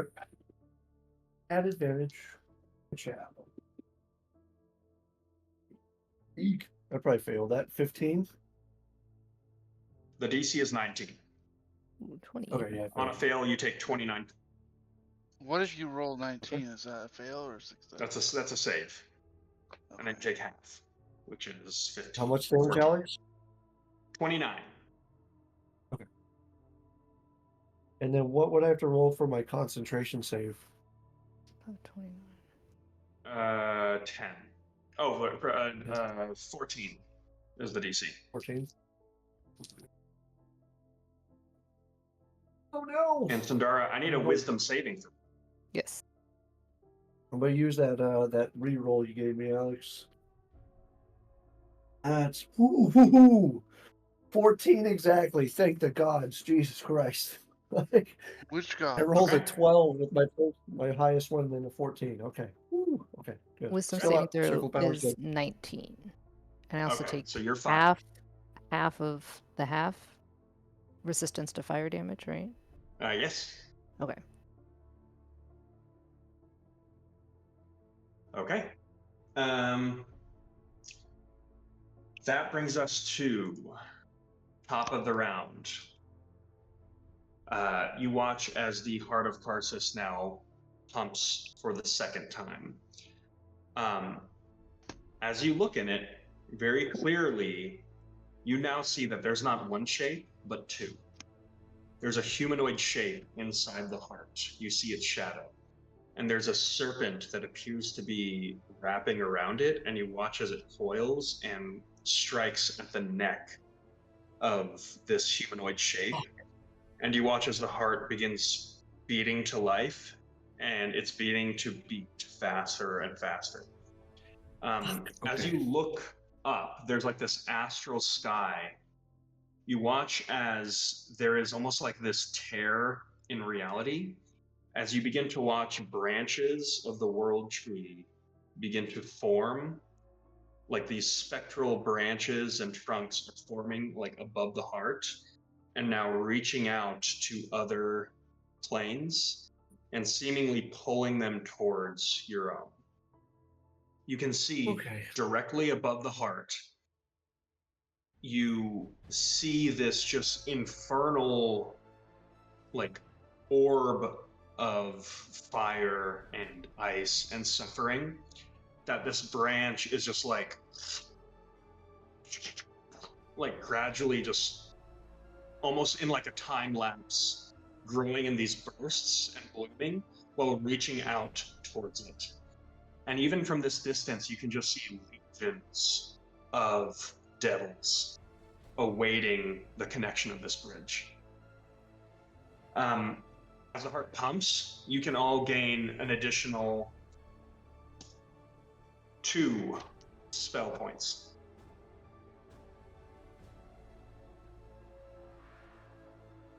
Does that mean we can regain a 3rd level spell slot or 3 level 1s? Either. Cool.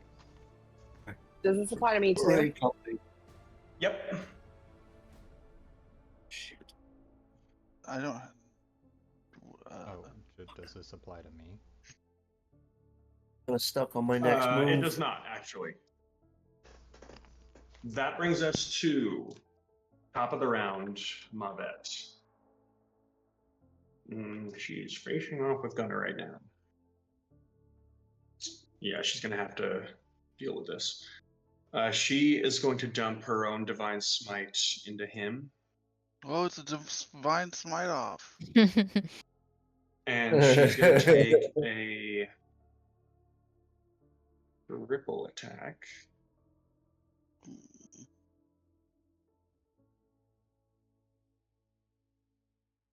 With her Blade Mastery, she does get an extra attack without the use of her bonus action.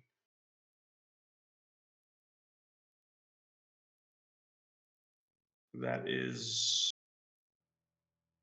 3 hits.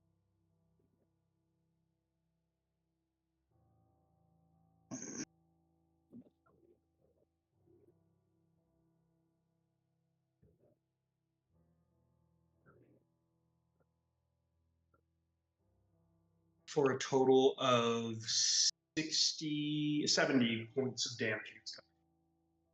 Oh shit. Okay. That brings us to Solomon.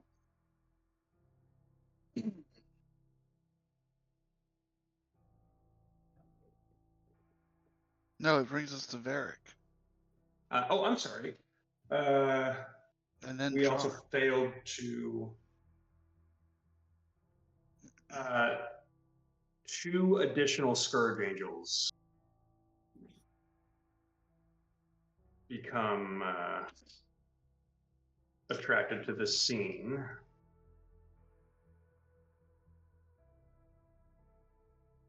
And we'll move on initiative count 1 next turn.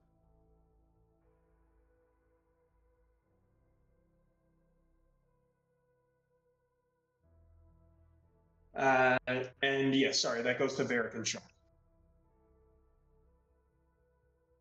I will say at the top of the round, you make eye contact with Solinor, Varric. Me? And yes, and he looks at you and says, "Make it to Bensozia." stop her as soon as you can. Sandara needs to make it to the heart. Leave them to me. Okay, I will start going. Are you double dashing? Double Okay, trouble. you would be taking some opportunity attacks. Yeah, I understand. Okay.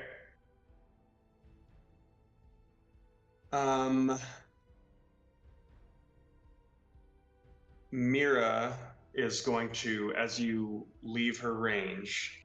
Mira on the ground? Mm-hmm. Prone? She still gets an opportunity attack. Going for Crazy. them ankles. Yeah, can I just step on her as I run? Yeah. Giant Goliath just put on the chest. No, that's not very nice. I'm trying to get out of here quick. Go for it. Hit me with your best shot. Okay. She is going to hit you with a 7th level inflict wounds. Cool, that's a spell though, so I can use my reaction to smash. You can. And that doesn't affect my double dash. Nope. And we're gonna give her a nice bonk. 21 hit. 21 hits. You have advantage, by the way, because she was. Oh, I have advantage? I'm gonna see if I can get that. Natty, I didn't. Okay.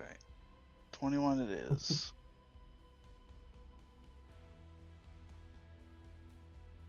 16. 17. 17 damage, okay. She's pretty hurt. Cool. Give me that inflict wounds, baby. You take 53 points of necrotic damage.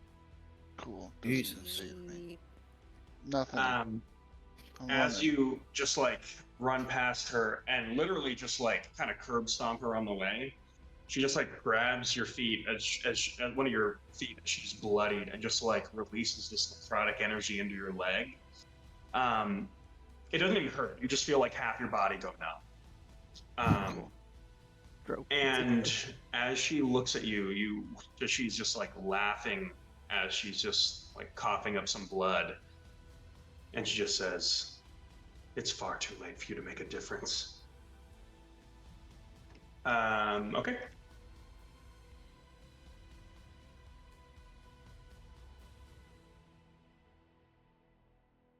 Okay.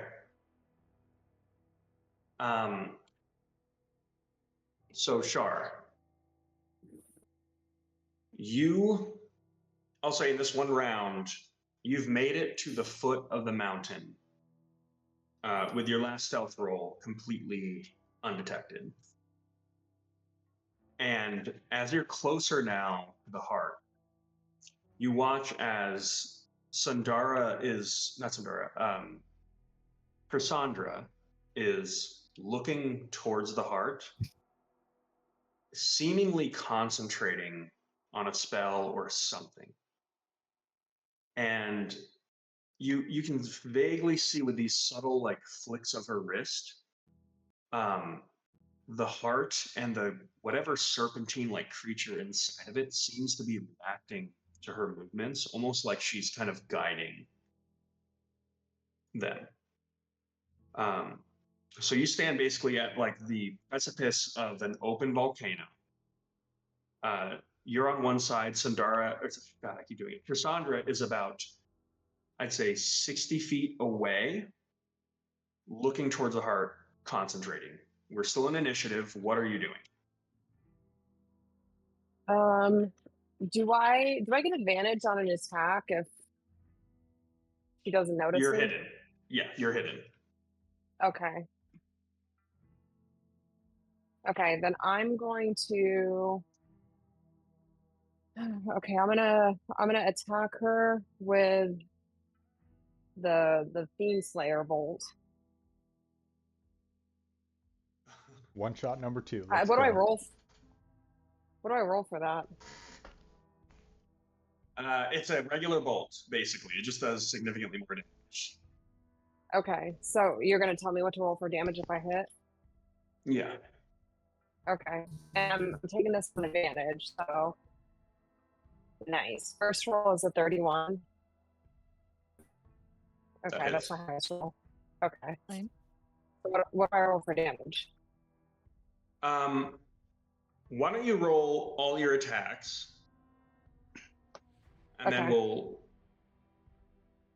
Okay.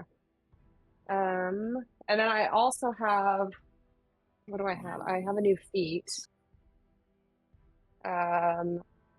Sculptor, and I get to stay hidden. No, wait, yeah. If you make an attack while hidden and the roll misses, making the attack doesn't reveal your location. Okay, so I only get advantage on the first one. Yeah. Is that right? Okay. Yeah. Okay, one sec. Okay. Second roll, 20. Third roll, 20. Okay. Everything hits. Roll your normal damage for the first strike.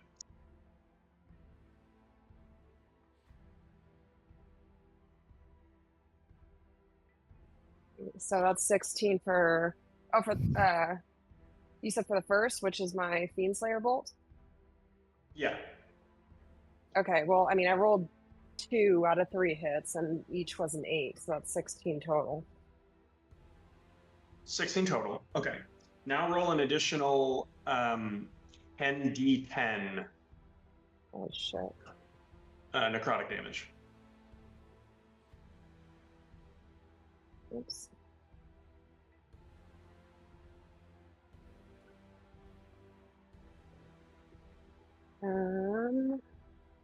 Hold on. Ah, shit. Damn it. Let me roll again. Hold on. I rolled the wrong number. 10d10.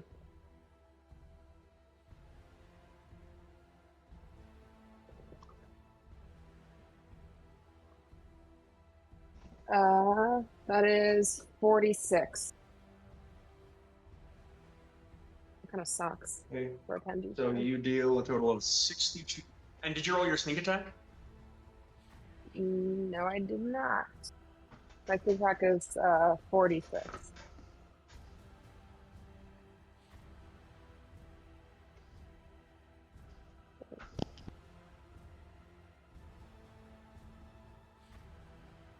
Wow.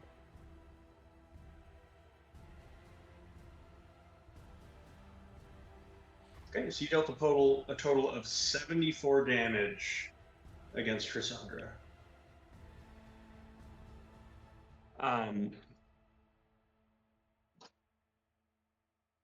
Since you're separate, we're gonna basically have just do the two of you in this initiative count. You watch as you fire those bolts. 2 kind of glaze off her shoulder, and then 1 hits her just square in the chest. The bolt of fiends. You watch as she just like stumbles back for a second, and as you get a better look at her, it looks like she's almost like weeping these like radiant tears of fire. And for a second, she kind of has this like look of regret on her face. She kind of just looks down, takes the bolt, and just rips it out of her as this like ruby red fountain of blood just like spurts out that she just like seals with this radiant burning energy. She looks at you.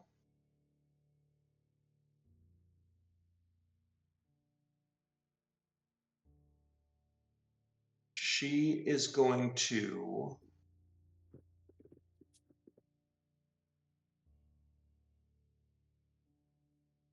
channel her ruby rod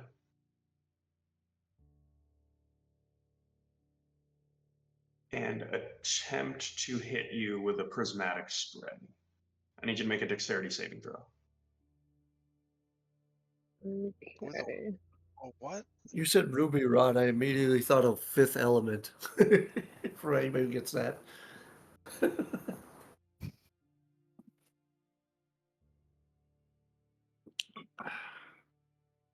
Wait, hold on. That was not a saving throw.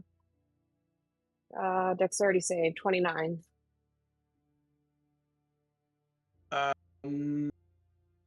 Okay, you somehow avoid the spell. Hell yeah.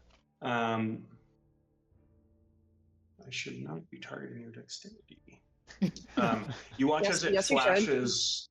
You watch as it flashes orange, and this just like array of this like laser-like prism energy just carves almost like one side of the mountain as it just completely collapses, and you completely dive out of the way.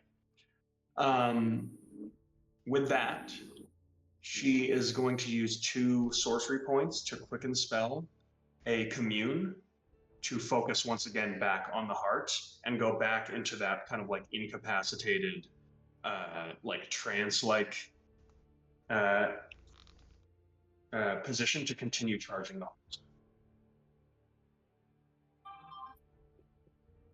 heart. Okay, that pulls us back, and Conrad is going to. Where the hell is he? He's going to try to get a finishing blow on Mir. Do What do you it, say? Conrad. That's a natural 20, Cool. and with an Ooh. eldritch smite, he's going to sink his blade into her chest, kind of grab her by the back of the neck, and then with his Goliath strength, pull her up like through his blade, and just kind of you watch as he just whispers something into her ear that I don't think anyone here is going to be able to hear. That's metal. And he's going to use his other attack action to twist the blade and cause her to fail 2 distance. That is going to bring us to Scourge Angel here. It's going to wail on him. Did Solanor go perchance? Did I just forget it? He did not. He did not. Thank you. Solanor is going to look over all of you. Finally. And his eyes will rest on you, Sandara. And you will hear his voice in your head as he just says, I see now. It was always meant to be you. He is going to use... How many sorcery points do I have to invest in this?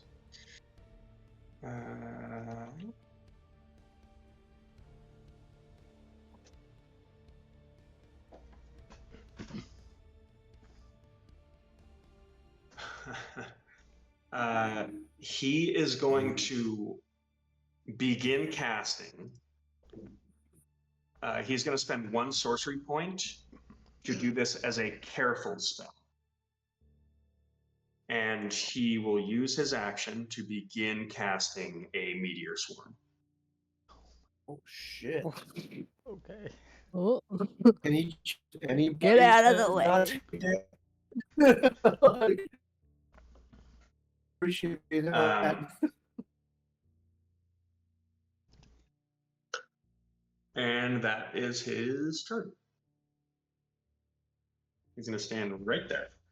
That brings us to Grix. This is going to get retaliation. 2 hits against Grix. Grix is clearly beginning to look pretty hurt. Yeah. Yeah, Grix is pretty hurt.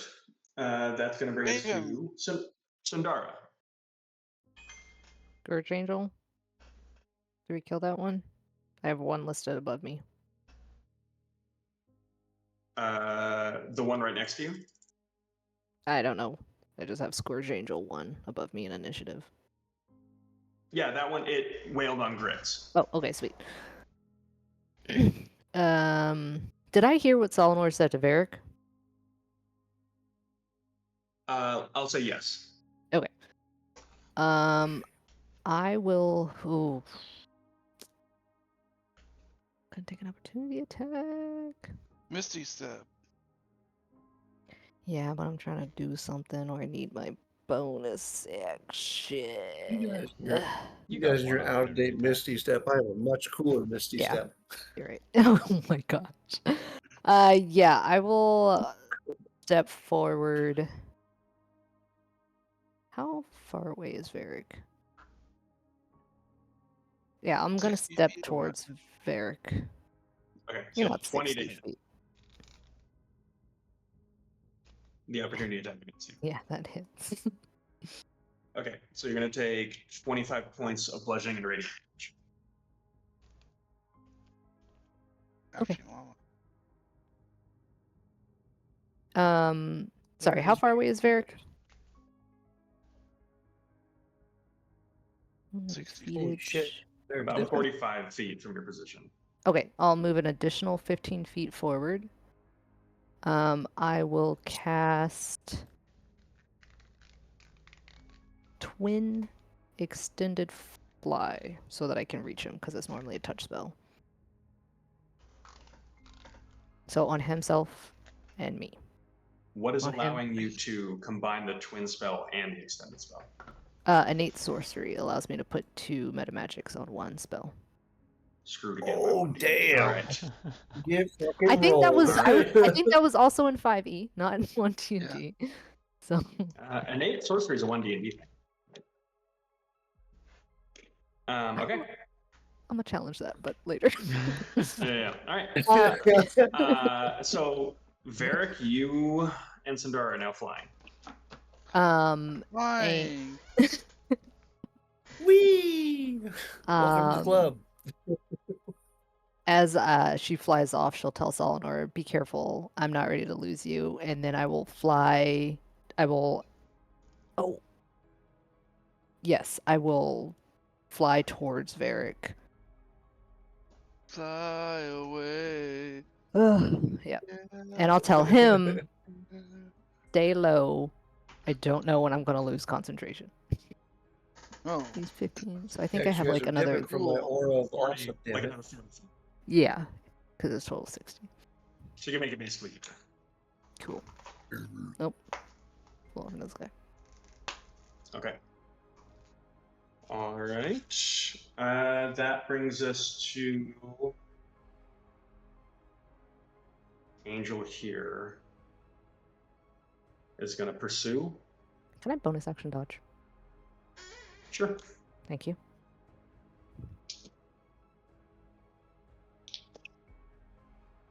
With the bonus action dodge, the lowest of the hits is going to be a 16. 16 does not hit. Okay. It's swinging at you twice. Miss.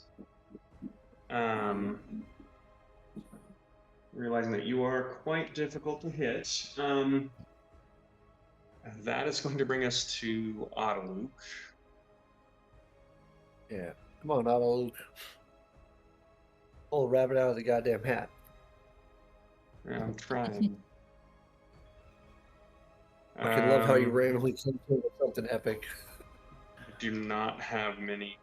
I specifically chose like the shittiest spells for Autoluke. That's what he does, man. Just That is- random shit. That's his vibe. Random shit. Go. Let's somebody or something. Freaking bonfire. No. Well, yeah. I mean, he can do that, but Get somebody on fire or some shit. he's gonna cast Blink on himself.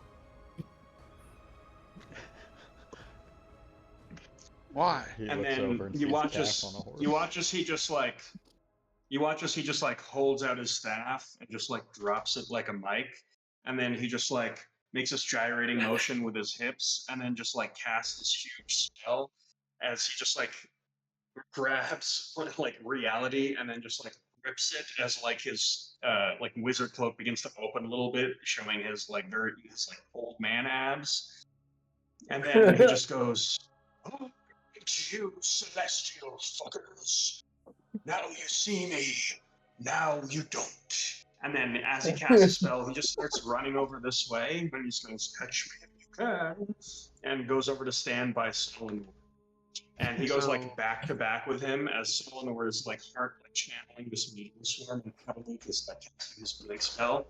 And he turns over and just goes, "Good to be by your side again, buddy." And then he just like finishes the spell expecting to blink out of existence, and then nothing happens, and he just goes, "Oh shit." And that's your turn. That brings us to Cass and Alara. That's so good. You want to go first, Cass? Alara, you gotta save bricks. Sure. Bricks. I'm not going to do anything that's relevant to this battlefield. All right. Ominous. Are we? Am I getting the sense that we're all dipping on this fight, trying to get to this heart? I thought the heart was here with us. It's beyond. You can. It's huge. beyond. You can see it Okay. in the distance. Okay, It's that's why I was like, real. wait, okay, because my next move was actually gonna be towards the heart, but all right. Shit. Are you gonna? If you can try to target it, it's about 300 feet away. Holy shit. Yeah, I don't have anything close to that. Maybe about a third of that, or actually less than a third of that. I knew I should have taken spell sniper at some point. I'm just going to dip, I guess. Are we dipping? Like I'd look at Cass, like, are we going? Or whoever's left here with Cass me. is Cass is fine. gone. You're Cass is alone. gone. Cass dipped first. If I'm anything. alone. Okay, You're the fuck it. I'm only dipping too. member of the remnant that is here. I'm going to double dash the fuck out then. What's your speed? My speed's 40 feet and 50 feet on my broom. Yeah, so 100 feet, and I have my sanctuary up. So kiss my ass if you want to opportunity attack me. I'll dodge as many opportunity attacks as I can, but yeah, I'm dipping. Yeah, for max speed, you might take one. That's going to be a success against your spell, Okay. but a very low roll. So keep rolling this one dice.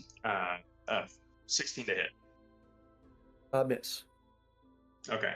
So I just picture me like straight, like spinning on the broom, fucking Harry Potter style, like Harry dodging Potter through style. Yeah, people. got it. Yep. All right. Wait for Cass. me! Cass sees the ethereal forms of all of his friends running as he's still standing atop the portal in the ethereal plane. He holds the cubic gate out in front of him and begins like rearranging it and putting it into a different form as he says, well, this might not be relevant anymore, but, and he like shifts it into its final place, Oswald Beaumont, and he's going to cast Gate on Oswald. Oh my god. Yes, that's Is so there a saving good. throw? There is no saving throw. Oh. If he's on a different plane of existence, he is ripped to this one. Wow. Yeah. Fierce. Nice. Badass, Cass. It's a family reunion.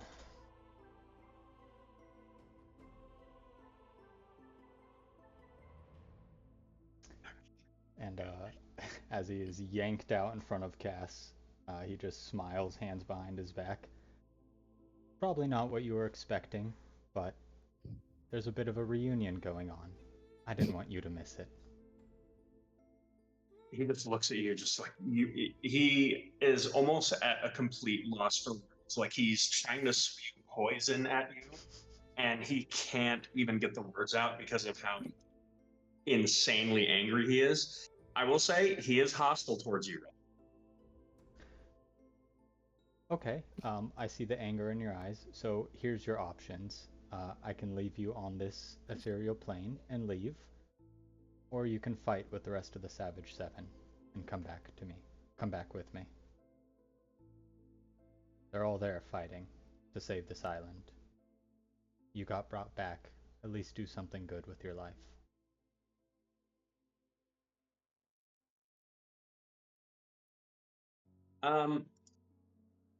Give me a persuasion roll with disadvantage.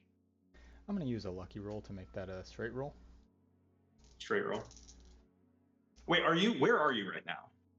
On top of the pillar in the ethereal plane. Okay. So he's going to be in the ethereal plane too. Yep. Okay.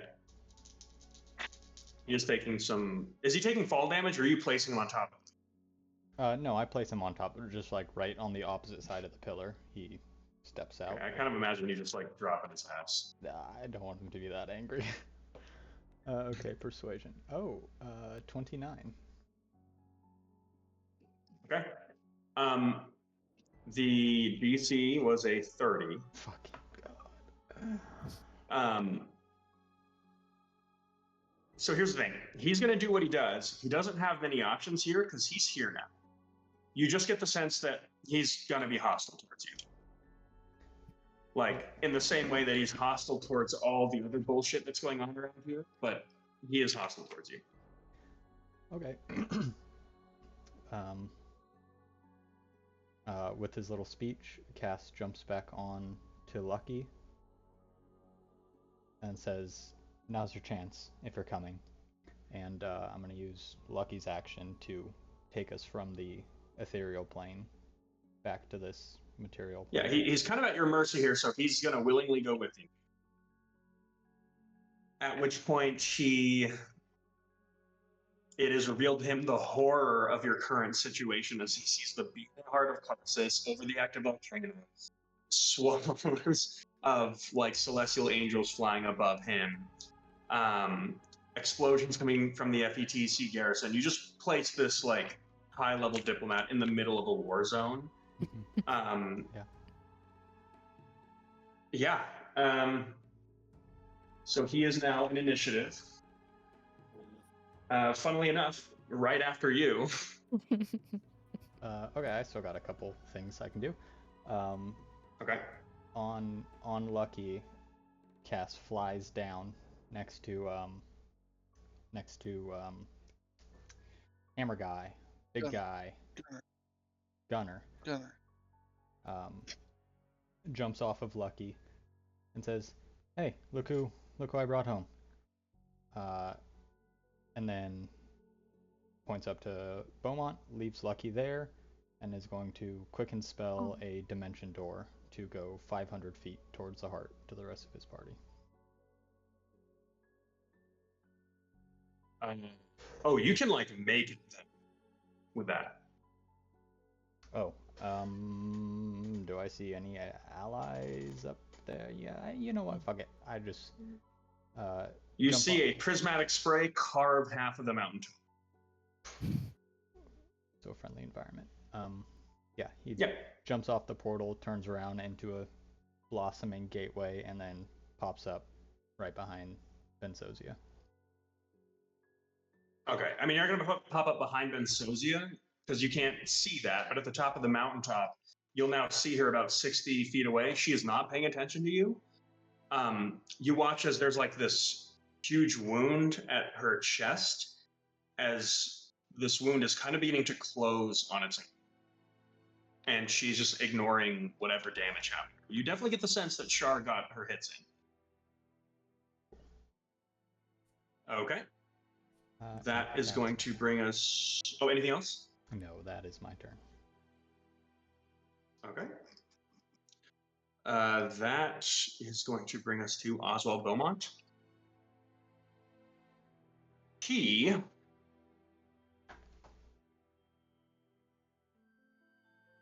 is going to see his friends in Savage 7 and fight alongside them.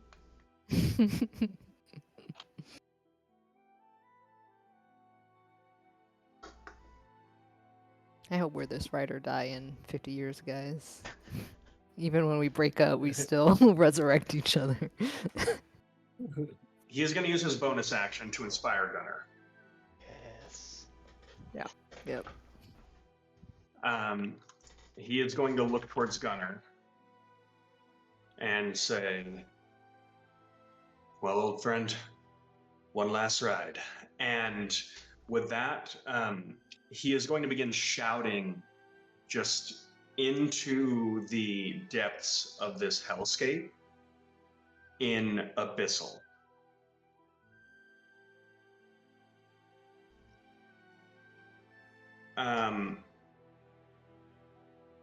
He is going to upcast the spell Summon Fiend, and he is going to summon a demon. Yes. Oh, Jesus.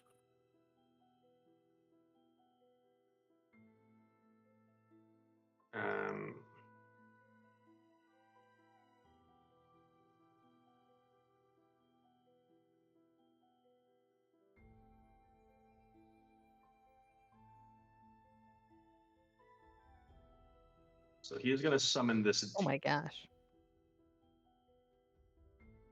Jesus. All right, demon. Um, Now you're That's speaking a my big one. language.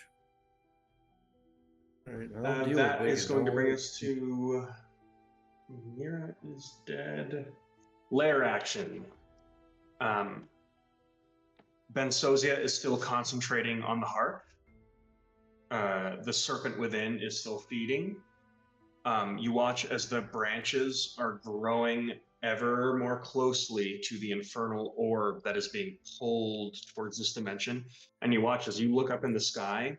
It's almost like watching a meteor begin to like burn off with the friction of the atmosphere. There's almost like this radiant fire that's beginning to burn against the edges of this infernal orb, as it looks like what is happening is that the infernal planes are now beginning to merge with the material. At this distance, you can see like massive archfiends just assembled at the gates of like this like infernal planar war machine, just ready to essentially like make this contact with the branches of the world tree.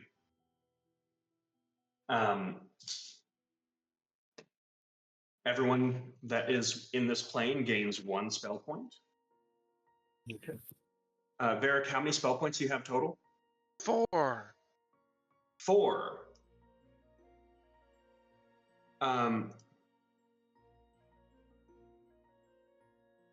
Don't fuck me.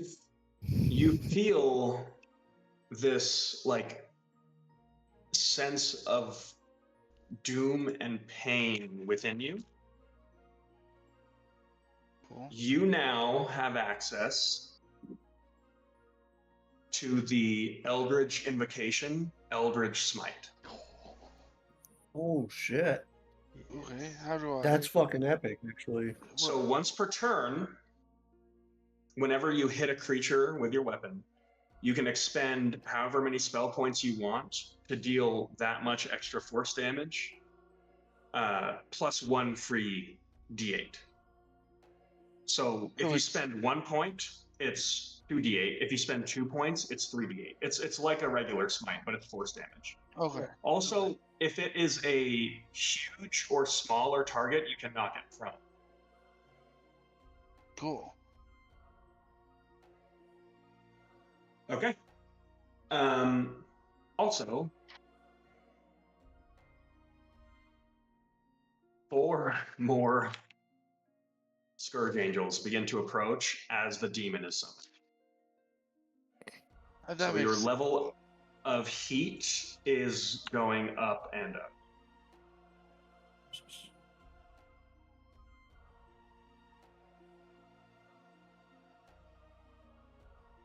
They will act at the beginning of the next initiative. These two that had landed previously will immediately now go and attack this demon. I will resolve damage in a bit. This is very quickly shifting here. So, we're still in initiative, but I'm going to, for a second, pull us away here as we go towards top of the round, which is going to be Solinor. He is going to unleash the meteors. Is there anyone here within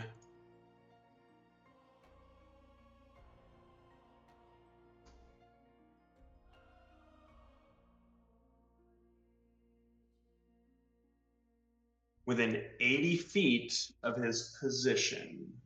Oh, hold on. So Varric, you're gonna get to move first. Cool. Double dash or double fly or whatever. Double trouble. He's up north. So you're kind of What? It.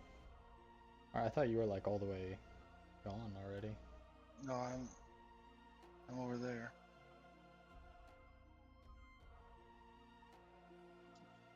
That is actually you guys are actually out. Okay, so Varric, you're double dashing? Yeah, as far as I can go. Okay. I don't know how. It's 120 feet, so you can make it just to the precipice of the mountain.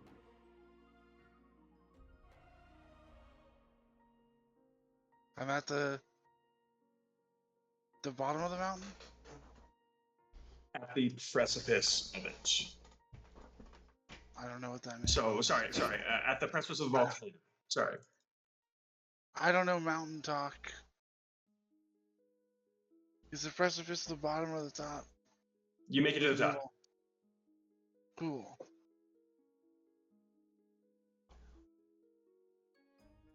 I don't know your geography terms.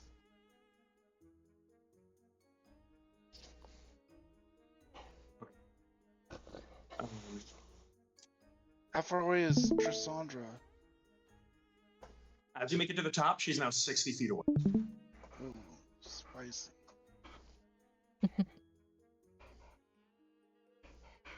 It's a very good Trissandra. I like it. With that, it is moving to, let's see, Sundara. Char? I think Char goes Yep, first. what do you... Oh, sorry, sure. Chandra. Sorry. Chandra. That was bad. Oh, I'm sorry. Actually, before we make it... No, it is going to be Char first, and then the next thing. All right, I'm just gonna attack. I'm gonna keep on fighting the good fight. I'm gonna attack thrice. 27, 26, 32. All those hit.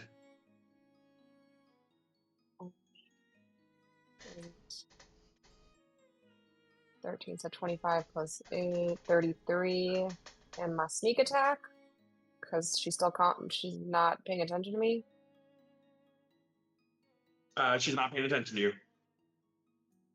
So that's 33 plus 12, 45 points of piercing damage. Okay. She is extremely rapidly regenerating.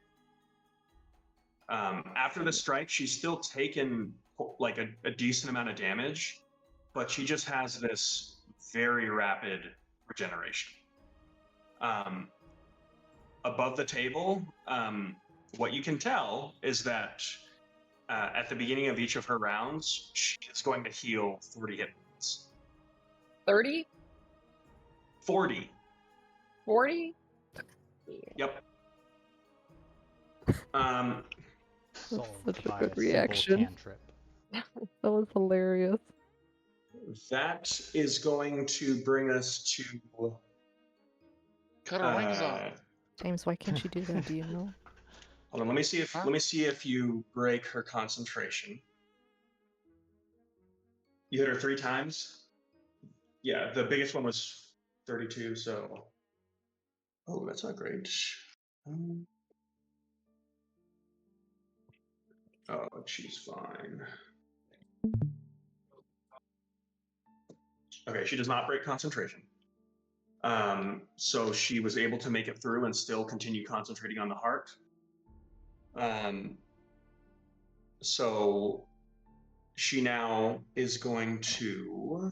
She sees Varric at the precipice. I need some way to deal with Char. You know what? She is going to take like a leap and basically do like a crouching tiger, hidden dragon leap / fly towards you, Char. And she's got 100 feet of hover. And she's going to make some attacks against you with the ruby. As she rushes you, you watch as with this unnerving speed, she just goes into this flurry of attacks, and she's going to hit you 4 times with the ruby rod.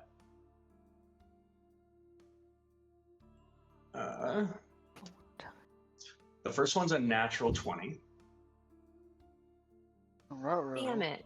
Oh, yeah. Followed by a 19, Yep. a 24, Yep. and then a natural 1. Whoa. So tell me, Yay. Shar. Playing the spread.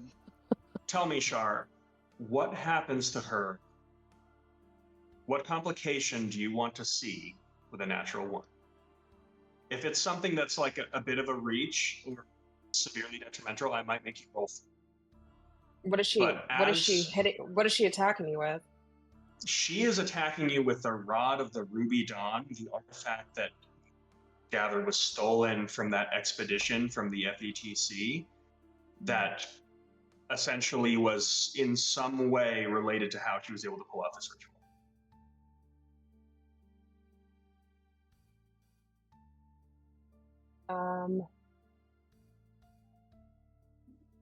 Can she like misfire and hit herself?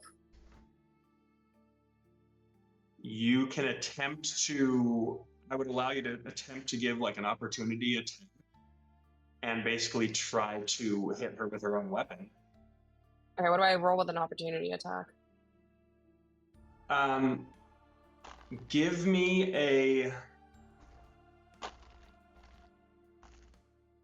Give me a contesting, we'll call it an acrobatics check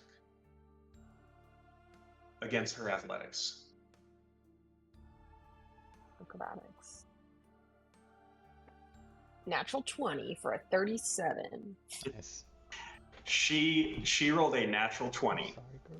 God damn it, for what? That's good. Here's what I'm going to do. We don't go by Because total these are roll? what I'm going to do Sure, is I'm going to call for a extra. re-roll. God damn it. Okay, double nat 20 right now, right here. Here we go, here we go. You've got a reroll. Shit. 22. She got a 19. God damn it. There we go. Oh wait, no, I win. No, Yay. Good. That's good. Okay. First off, we're gonna resolve some damage here. So Shar, you take for the first hit. Be gentle. that's not gentle. You take 64 points of necrotic damage. Well, ouch.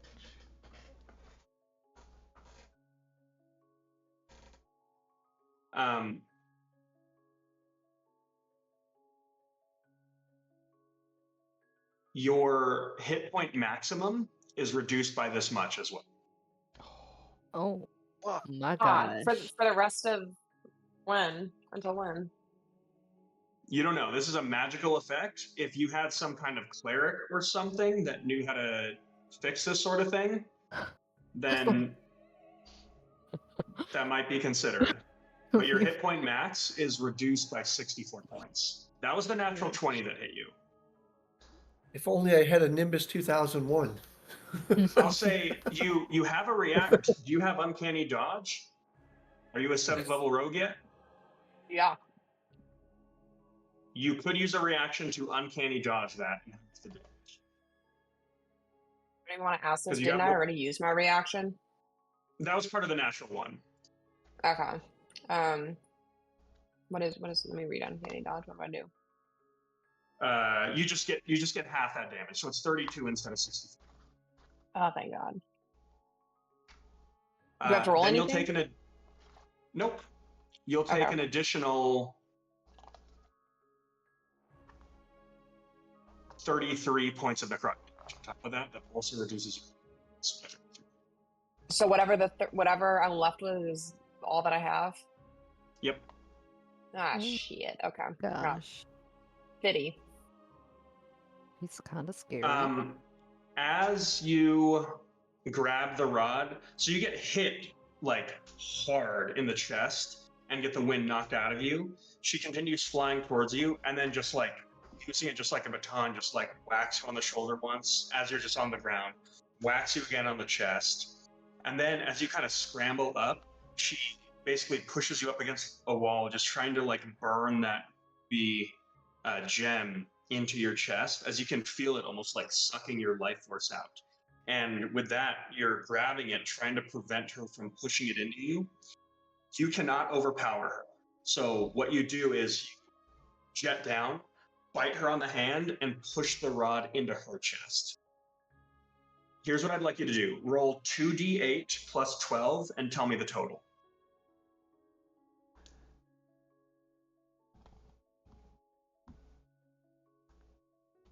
26. 26? Yeah. So you reduce her hit point max by 26. You also reduce her regeneration by 26. So now at the beginning of each round, she'll only heal 14 points. Nice. All right, boys Pretty big. and Give ladies. yourself some time. That's We're pretty almost big. there. As she's basically locked in with you, Shar, she's going to stay right here. No, she's not. She's not going to do that. Because people are showing up. She's going to push away. You've already used your reaction for cunning, Uncanny dodge. Uncanny dodge.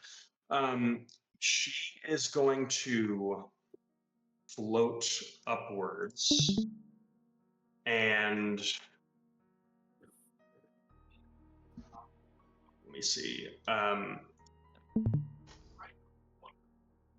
She is going to use a quicken spell to once again concentrate on the heart.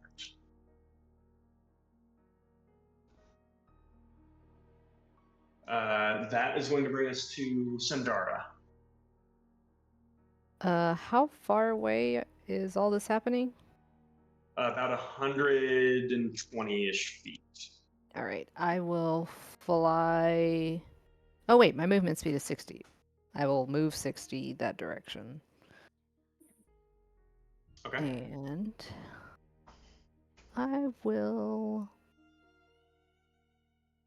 You know what? I will quickened firebolt, and then I will take a dash action to get closer.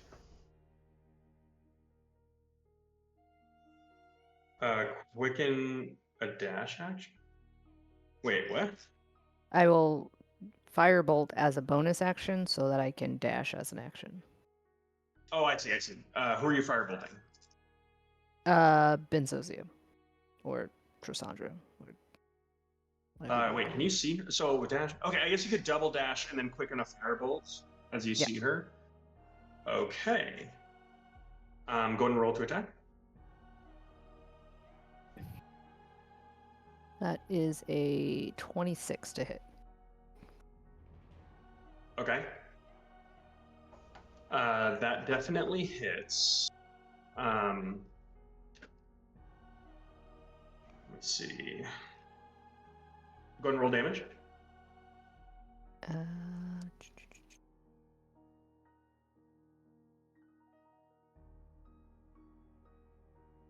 11. Dang it. Oh, wow. Unlucky. Thank you for your sympathy.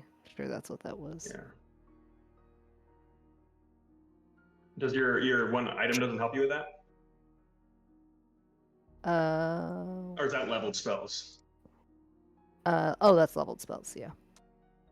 Yeah, like I said, unlucky. All right. Okay. So let's see. Okay. So you make it to the top. You once again look at the heart. Give me an Arcana check. Oh, yeah. That's a 20. Not natural. 20. There is a serpentine, being within there that is just like exuding just this like hateful power to it. Based on everything that you've learned, you get this kind of sinking feeling in your chest. that this may be one of the creator deities that Bensozi is basically attempting to attune to the land of Karsus. You can definitely see that there is a close connection between Bensozia and the heart itself. And you get this kind of pulling sensation where, for whatever reason, you also feel some kind of connection to this thing. Almost in like a similar way that you feel it when you have this natural,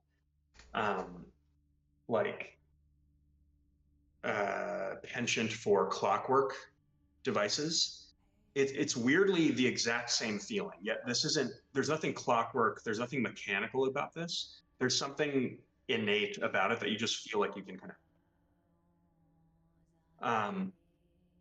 So that is going to bring us to Cass and Alara. All right. So Cass, you made it up. So this is essentially what this would look like. Mm-hmm. What's all that stuff on the ground? This is our demonstrating that this is basically like a pit of lava. Okay. Now, is there anything to hide behind? Is there any large boulders? There are quite a few. They look like they're kind of, you have to move your way kind of around the mountain area itself, kind of the way that Shar did, is Shar's kind of over in this direction. Okay. What about, can I make it to that sort of ledge just to the compass is gone to the left? Yeah, there. Yep. Yeah, this might give you like half cover or something. Or like 3/4 cover. Cass runs over there. As he runs, he's tracking Trissandra in the air, and he dives over the cliff, goes prone against it, and concentrates on her and casts Wall of Force surrounding her in a bubble. I don't need to be able to see her, it's just at a location I choose. And hopefully he has broken line of sight with her. Okay.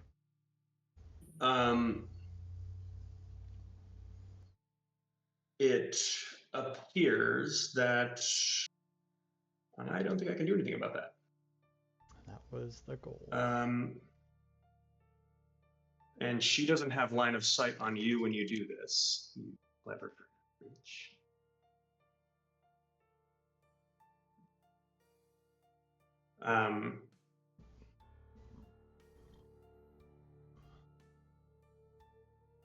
Right before he dives, he'll shout out, Varric, I don't know how you're gonna do it, but it's fucking smashing time. I'm gonna give you a bonus action, inspiration. Okay, so you've broken line of sight. She's now trapped in this force cage. You watch as it almost seems like her concentration is jettisoned on all of you. She looks around, sees that she's in this wall of force. Okay, is there anything that you want to do on your turn? And you watch as that serpentine-like structure within the heart begins to like grow weak and dormant as this happens, and the heart stops beating.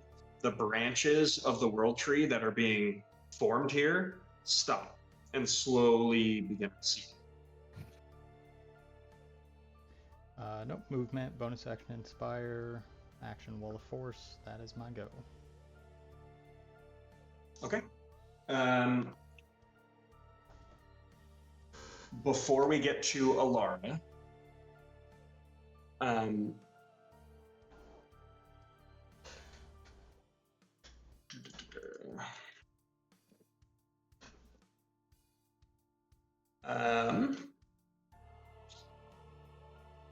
Cassandra is going to use 3 legendary actions Ooh. and a 6th level spell slot to Oh. cast Disintegrate to burn through the will force. All right. Jesus Christ. She is still.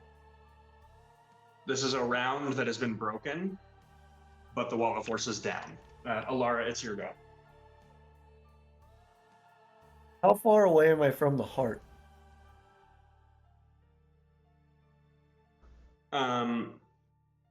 From the heart. You're not gonna stay. So the heart itself is floating about 50 feet above you. Okay. You would notice as you fly up, Shar looks terrible. She looks like there is some kind of magical effect that is actively killing her. Okay. Fuck. All right. Here's what I'm going to do. I'm going to give me 1 second here. Yeah, see what I can spare here. No rush. Yeah. I'm rushing. Oh, there's a rush on it, kind of. Yep. All right. I'm going to use my action to do my divine intervention again Oh. to ask the Raven Queen if I should if this heart, this entity needs to be destroyed or allow what's going to happen. Like allow this to happen.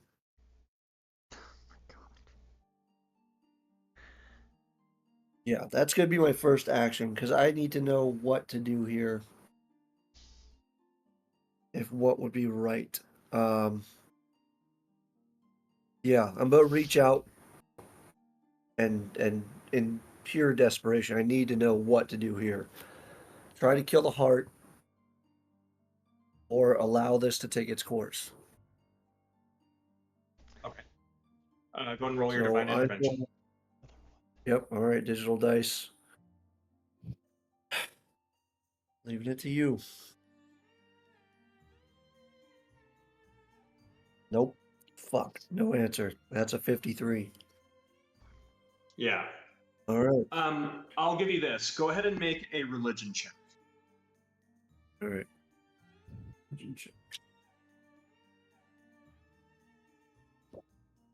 15. Religion. 14. So as you basically spend like an entire action beseeching the guidance of the Raven Queen. Yeah. There is nothing that the Matron of Ravens can do in this situation right now because it is not her place to intervene. You do get the sense that the vitriol of the Raven Queen right now is extremely strong, stronger than you've ever felt it. There appears to be basically the Lord of the Nine Hells is attempting to cross into the boundary to break the world down into its like constituent parts so that he can remake it in his original intended image. You get a flash of complete subjugation. There is a single hierarchy of one deity, and then all of his underlings and all of his creations that are divided into a bureaucracy of those who then subjugate the ones beneath them. It, in a way, there's a symmetry to it. It's a world of perfect and complete order. Whether or not you destroy the heart, you have no idea what the consequences of that would be, because it seems that heart this is seems the to be beating. the gate. Almost, right? You don't. Alara might think that the heart is there's so many possible gates here. You don't know. Cassandra is doing some shit, and it seems like a good idea to stop her. How you go about doing that, you are not quite sure. All right. With that, I'm going to bonus action cast Healing Word. Because I can see Shar, right? Yeah, you'd have to move a little closer, but sure. You can see All right, her. yeah, I can move up to 50 feet, so I'll move as close as I can. And I'm going to cast bonus action Healing Word at 4th level. So you will regain.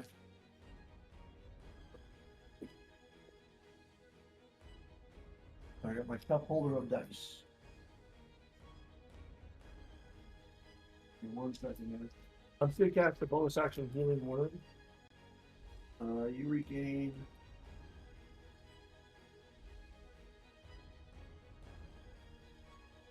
You regain 21 points of healing. So As I shout out to you, this, Shar, your time isn't up yet. And I send one of my ravens in like an ethereal form to her to reinvigorate her life. as you do, Alarm, the spell has no effect on Shar. Oh shit.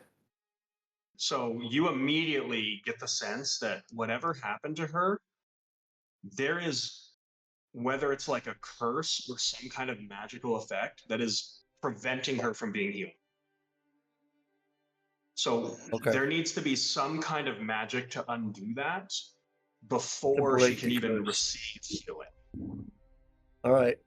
And I would imagine That that in this moment, Alara, like yeah, realizing how close to death Shar looks right now and the fact that your healing has yeah, no effect, I would imagine that yeah. you're beginning to get some flashbacks of your original team, and Being slaughtered. Yeah, it looks like history is about to repeat itself. yeah. That is going to bring us to a layer action. 2, 3, 4, 5, 6, 7, 8, 9. I'm going to leave it up to one of you. Let's have James roll a d10, please. 10. Nothing happens. Oh, thank God. I'm Good job, buddy. excited, but Okay. I also am untrustworthy. That brings us to top of the round, which is going to be Varric and Sean. All right. Should have gone. Yes. Varric will close the distance with his magic fly time.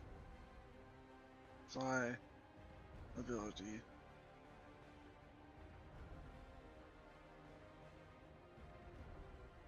Okay. You close the distance with Trissandra. And I have no emotional ties to this person, so I'm gonna Nope. fucking smash him. So it's smash time. And not the fun way. Oh. She should have left that force gauge up. Shoot. Yeah. Sundara, I didn't ask for a wisdom save for your firebolt spell. It's a Oh, I think it level. has to be It a says leveled leveled. spell. Did you Yeah. do it for the meteor swarm? No, I didn't. Okay, do it for the meteor swarm, please, because that is a fire. That's a what's my wisdom? 17. Okay. I don't know what the DC is. I think it's on the thing, isn't it? I don't have an item. I've just been. Oh, lol. Okay. Well, here's what it is then. It starts at a 13 and it goes up by 2 every time you succeed. Oh shit. So Okay, so it's a 15. now the Oh DC no. is 17. Okay. Wait, I'm confused. That What happened? Oh no. brings us to. All right, Varric. All right, Do your thing. buddy. Let's. 23. 24. Both hit. Natural 20. Miss.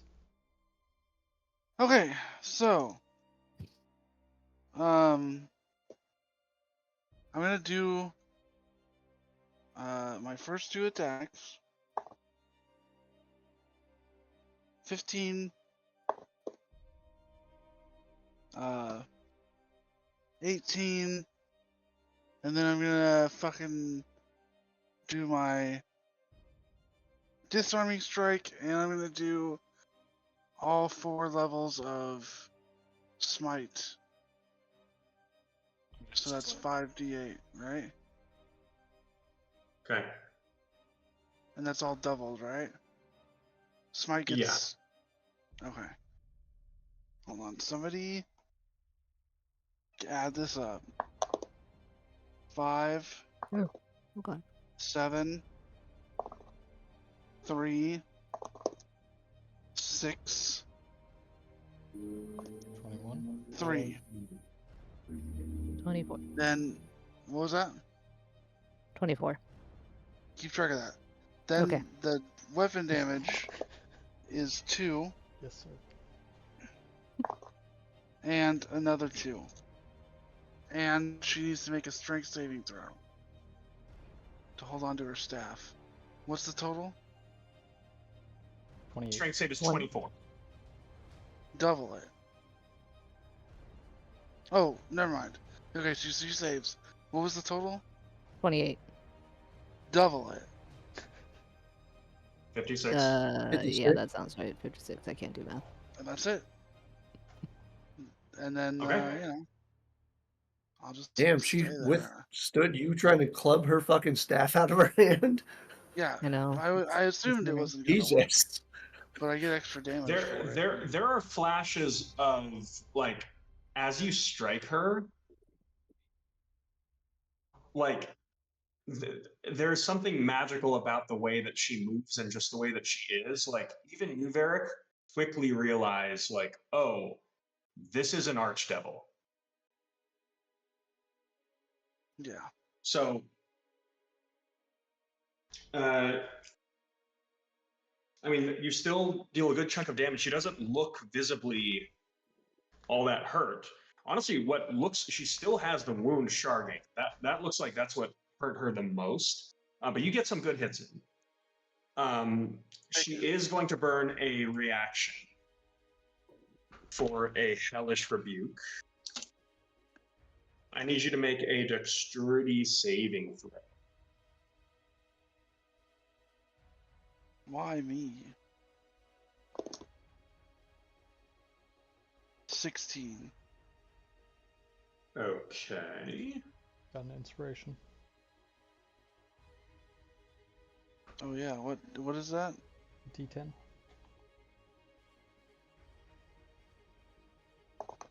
Sorry, I did too many. Sorry.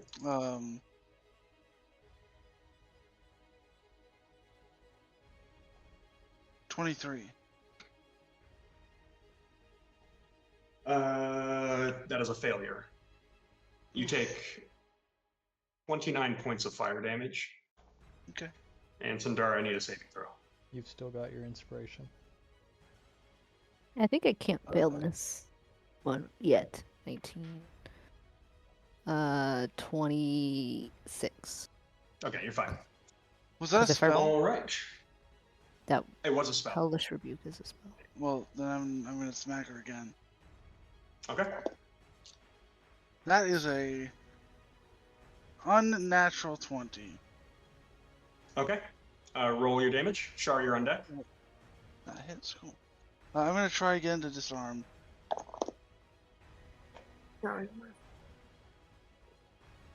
That's Ooh. 18 points. And she needs to make a 18 strength saving points. I failed. Oh. With Oh. a natural 2. throw. Well, that is a bye-bye to the staff. Into the lava. Directly into the lava. She used her Legendary reaction. resistance. Legendary You get a legendary resistance. resistance. Dude, Yeah. I'm gonna legendary resist your face. I mean, I am not happy about burning a legendary resistance on it. to be honest. I considered letting it go, but for now, yeah, I think I have to. I don't have to, but I think it's the best. All right, Shar, you're up. Question. I have listed under my bonus actions my Stone Crude Dagger. Does that mean I can use my Stone Crude Dagger as a bonus action? It's technically part of 2-weapon fighting to throw it. So you could crossbow, Stone Crude Dagger, like, yeah. Well, just as a bonus action, not as an extra attack. Because I'm not going to use an attack as my action. No, you would have to do it as an action to like throw it. Like it's an attack. I think the bonus action is actually you have to like bonus action to like prime it, and then it detonates when you hit something. Oh, okay. Well, so can I bonus action it this turn and then throw it next turn? Yeah, sure. Okay, so I'm gonna do the old rope trick here. Time for Char to go bye-bye. Oh my god. Okay, sure. About time. You just screwed me, okay? I have every right. Yeah, Get me out of here. Yeah, okay, so Shar rope tricks. Rope trick, bitches. And then I'm gonna use my bonus action to... Prime it. Yeah, I guess so. Why not? Okay. That brings us to Sandara. Oh, I'm sorry. No, that brings us to Cassandra. Yes. All right. Look at you guys all bunched up. I think we're that bunched up, really. Bunched up enough. All right. She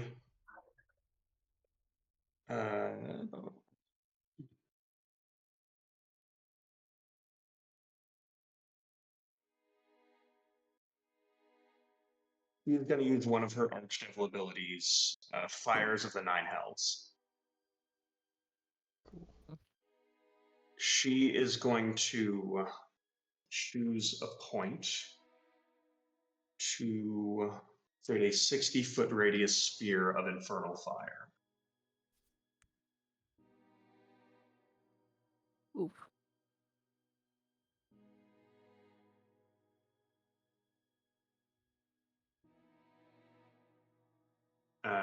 Yeah, she'll just throw it in there. And she will hit everybody except for Shar with this. I need a dexterity saving throw from everybody.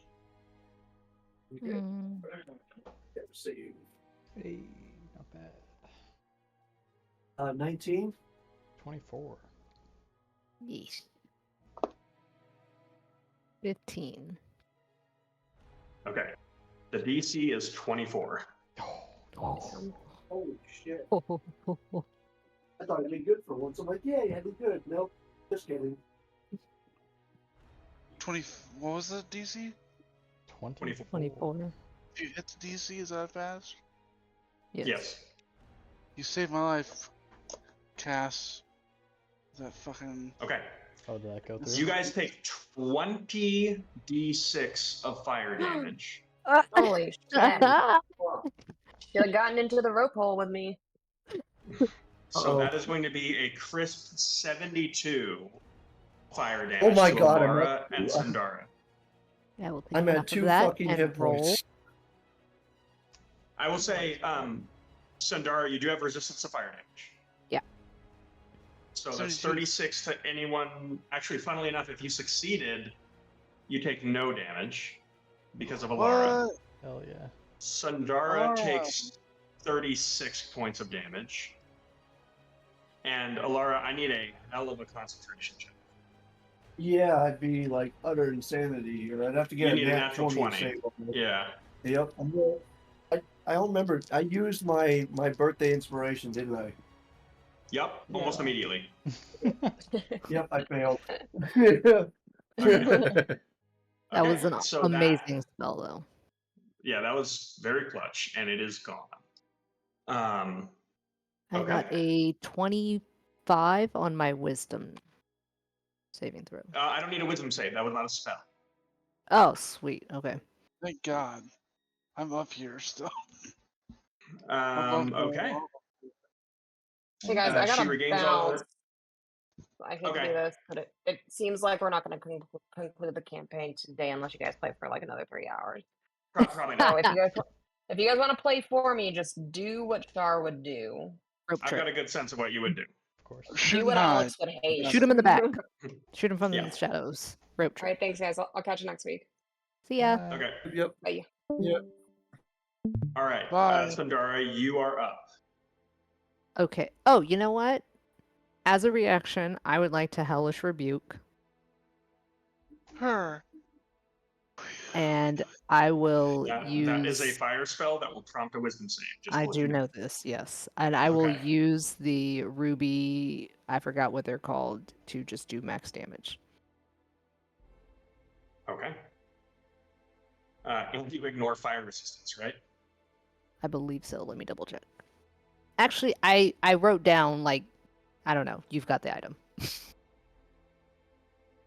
It just says you can roll max damage. That's Yeah, so you can roll max damage by expending a charge, and you ignore, for all fire spells, you ignore resistance.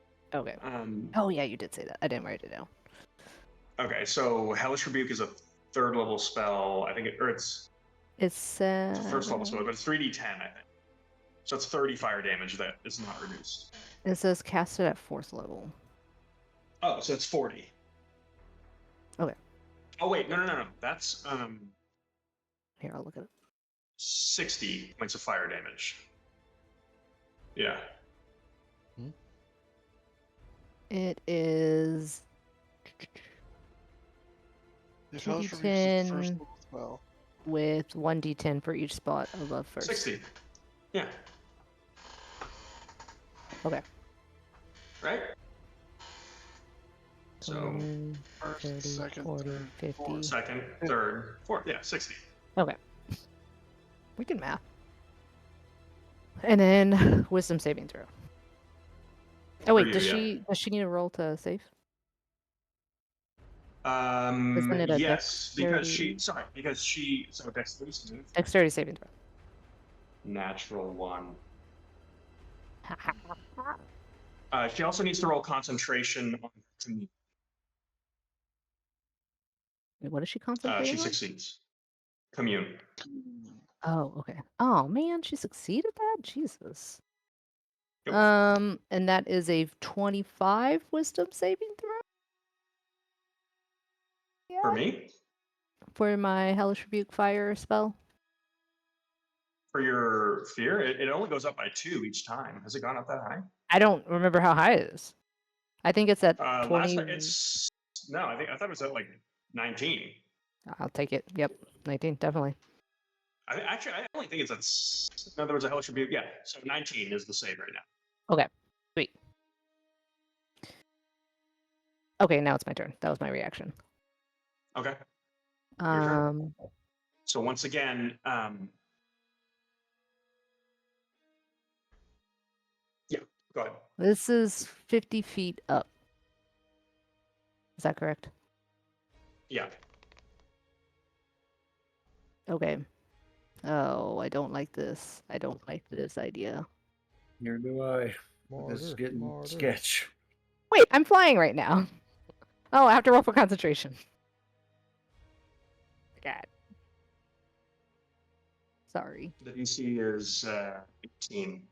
18. That's a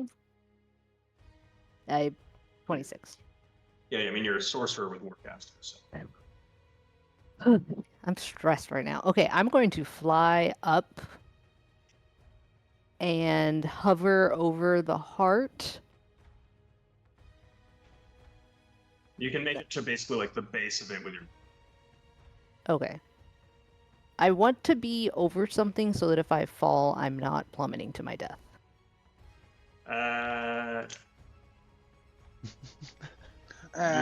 You could dash. Not an option. But even then, you would land on the heart, which may not be the best. Oh gosh. Okay. How do I do this? Can I try to commune with it? I'm gonna Your action? I'm gonna follow. Yes, I'm gonna follow the draw that's drawn me in. Okay. I need you to make a spellcasting ability check. Okay. The base DC is 15 with increments of success beyond that. You have an inspiration. Oh, I'll take that. What's the inspiration dice? D10. Thank you.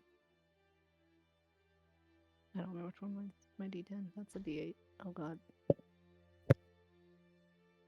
That's 19. Okay. As Trissandra retains control over the heart, you commune, and you all watch as Sandara kind of goes slack and kind of gives like that same dazed look that Trissandra has. As you open your eyes, you find yourself now inside this chamber. And staring at two figures within the heart itself. You see this just fiendish looking serpent as you are presuming that you are staring right at the avatar of Jazirian, once the sky serpent, now fallen serpent, or Asmodeus, the Lord of the Night. He looks like he's wrapped around this like marble half elvish figure that looks like familiar to you somehow.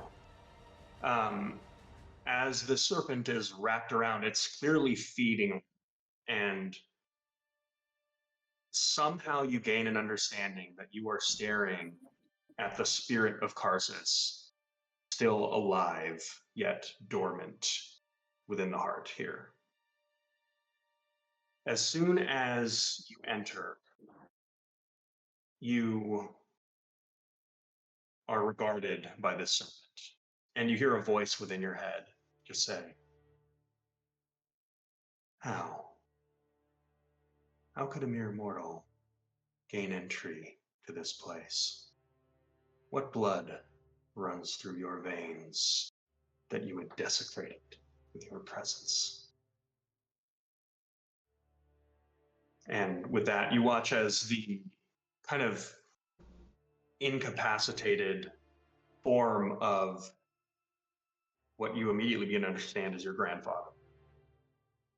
Kind of like barely on the brink of consciousness as the serpent is just feeding on just the pure arcane energy that is seeping from the open wounds in his neck.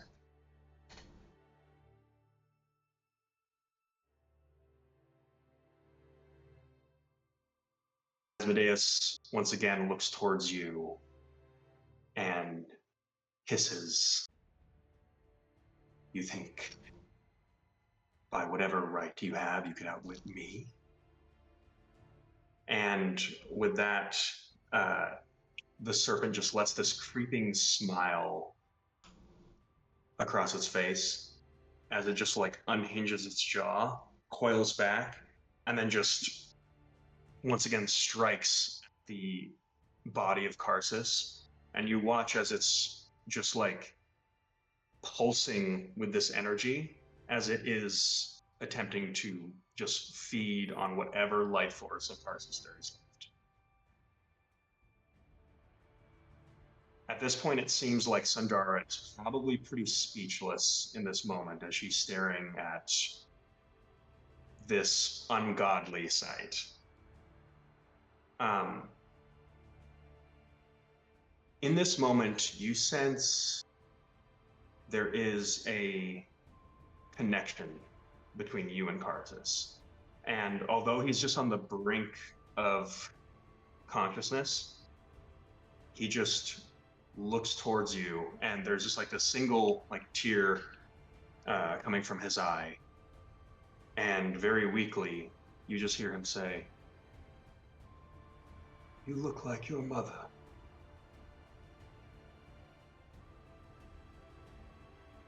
And with that, the heart beats once more. You all gain one spell point. Now, Sundara, in this moment, you sense that you are connected to the spirit of Karsus. And as he says that, you feel like this life that is breathed into him just by seeing you, and like this sense of hope. As you feel connected to like this spirit, what does Karsus do to try to fight off this serpent?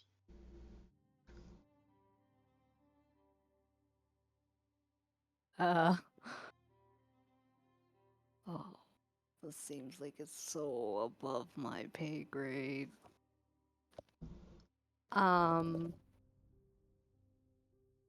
What does Karsus do? This is very open-ended, and let me phrase it to you this way. As you are communing with the heart itself, what you're really communing with is the spirit of Karsus within it. You have no idea what the extent of his abilities are, but you have this instinct that you are the bridge that allows you to basically like control this avatar. So you can be as creative and as vague as you want. And you're right, this is way above your pay grade, because this is like a literal god that is fighting another god. So what is Karsus doing? I think, given what the scales are right now, and that he seems to be on the losing end of this battle, he will start to drain Sundara to strengthen himself. Either her magical energy or her life force or whatever he's got access to try and fight back against Jazarian. Okay.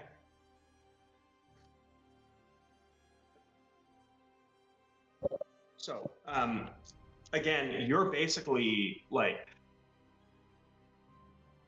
controlling or guiding this. So you tell me, how much do you want to pump into this?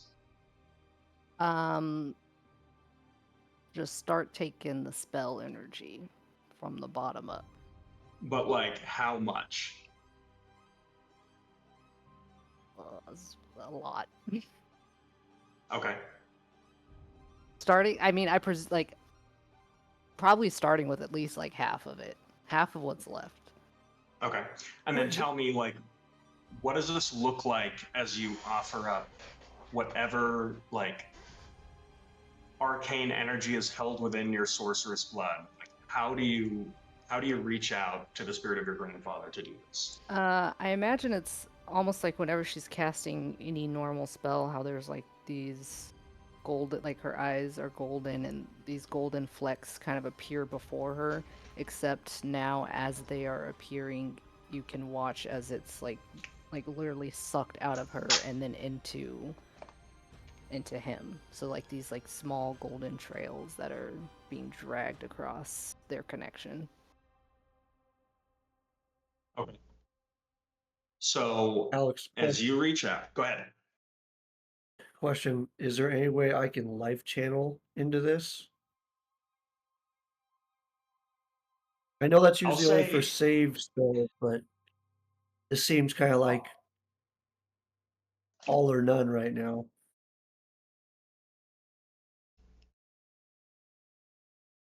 I will say you are all just kind of beginning to catch up and understand what is going on in this moment, because all you saw was like Sandara become incapacitated, and now there's like a shift in the shapes within the world. So here's what I'm going to do. All right, Sandara, give me a spell casting ability check at advantage. The DC is ranging from 10 to 30. Oh, man. Oh, natural 20. Me. Oh, nope. It's 15. 15. Okay, so that is going to be 8 points of spell points, spell slots, or sorcery points, divided however you wish. That is basically going to revitalize the spirit of Karsus.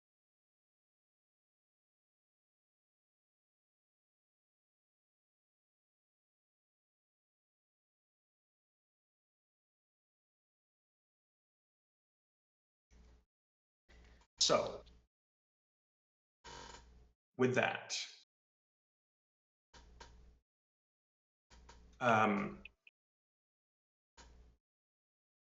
the spirit of Karsus is now going to act.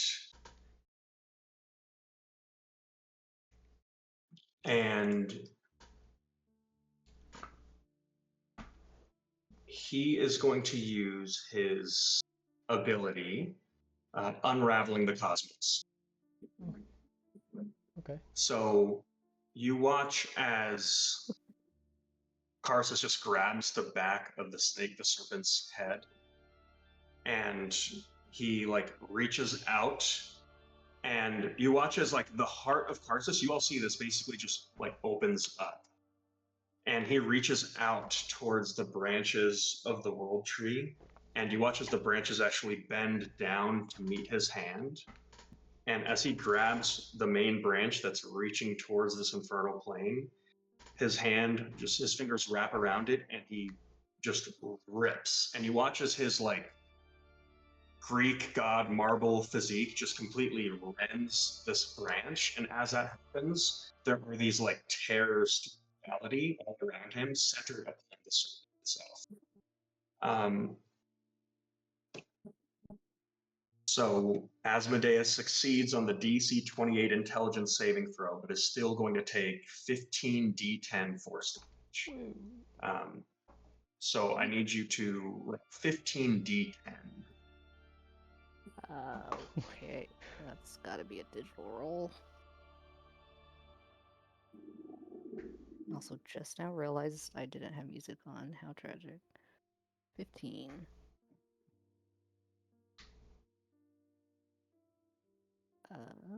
88. Okay. So with that, you all watch as it appears as though Sandara is channeling her energy and her very like life force and arcane energy within her source blood to basically revitalize the spirit of Karsus, who is now beginning to fight back against Asmodeus as he is trying to feed on him.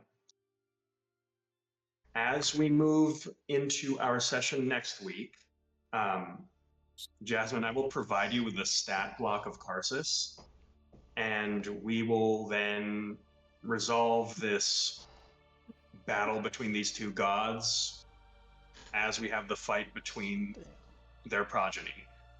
And we will pick up next week. God damn it. God damn. Oh, god Yeah, damn. fucking Everyone heart else attack. did it. Well, yeah. I knew what my next move had to be. I'm writing it down. Yeah. Yep. Same Remember here. it. I don't know what any move needs to be. Oh. You'll see. You're controlling a mech, buddy. Controlling a mech. I love those! Dude, it's like Neon Genesis. Pacific Rim. Hmm? Or Pacific Or Rim. Pacific Rim. That's also. Also good. I just feel like movie. with Alex, it'll be more weird.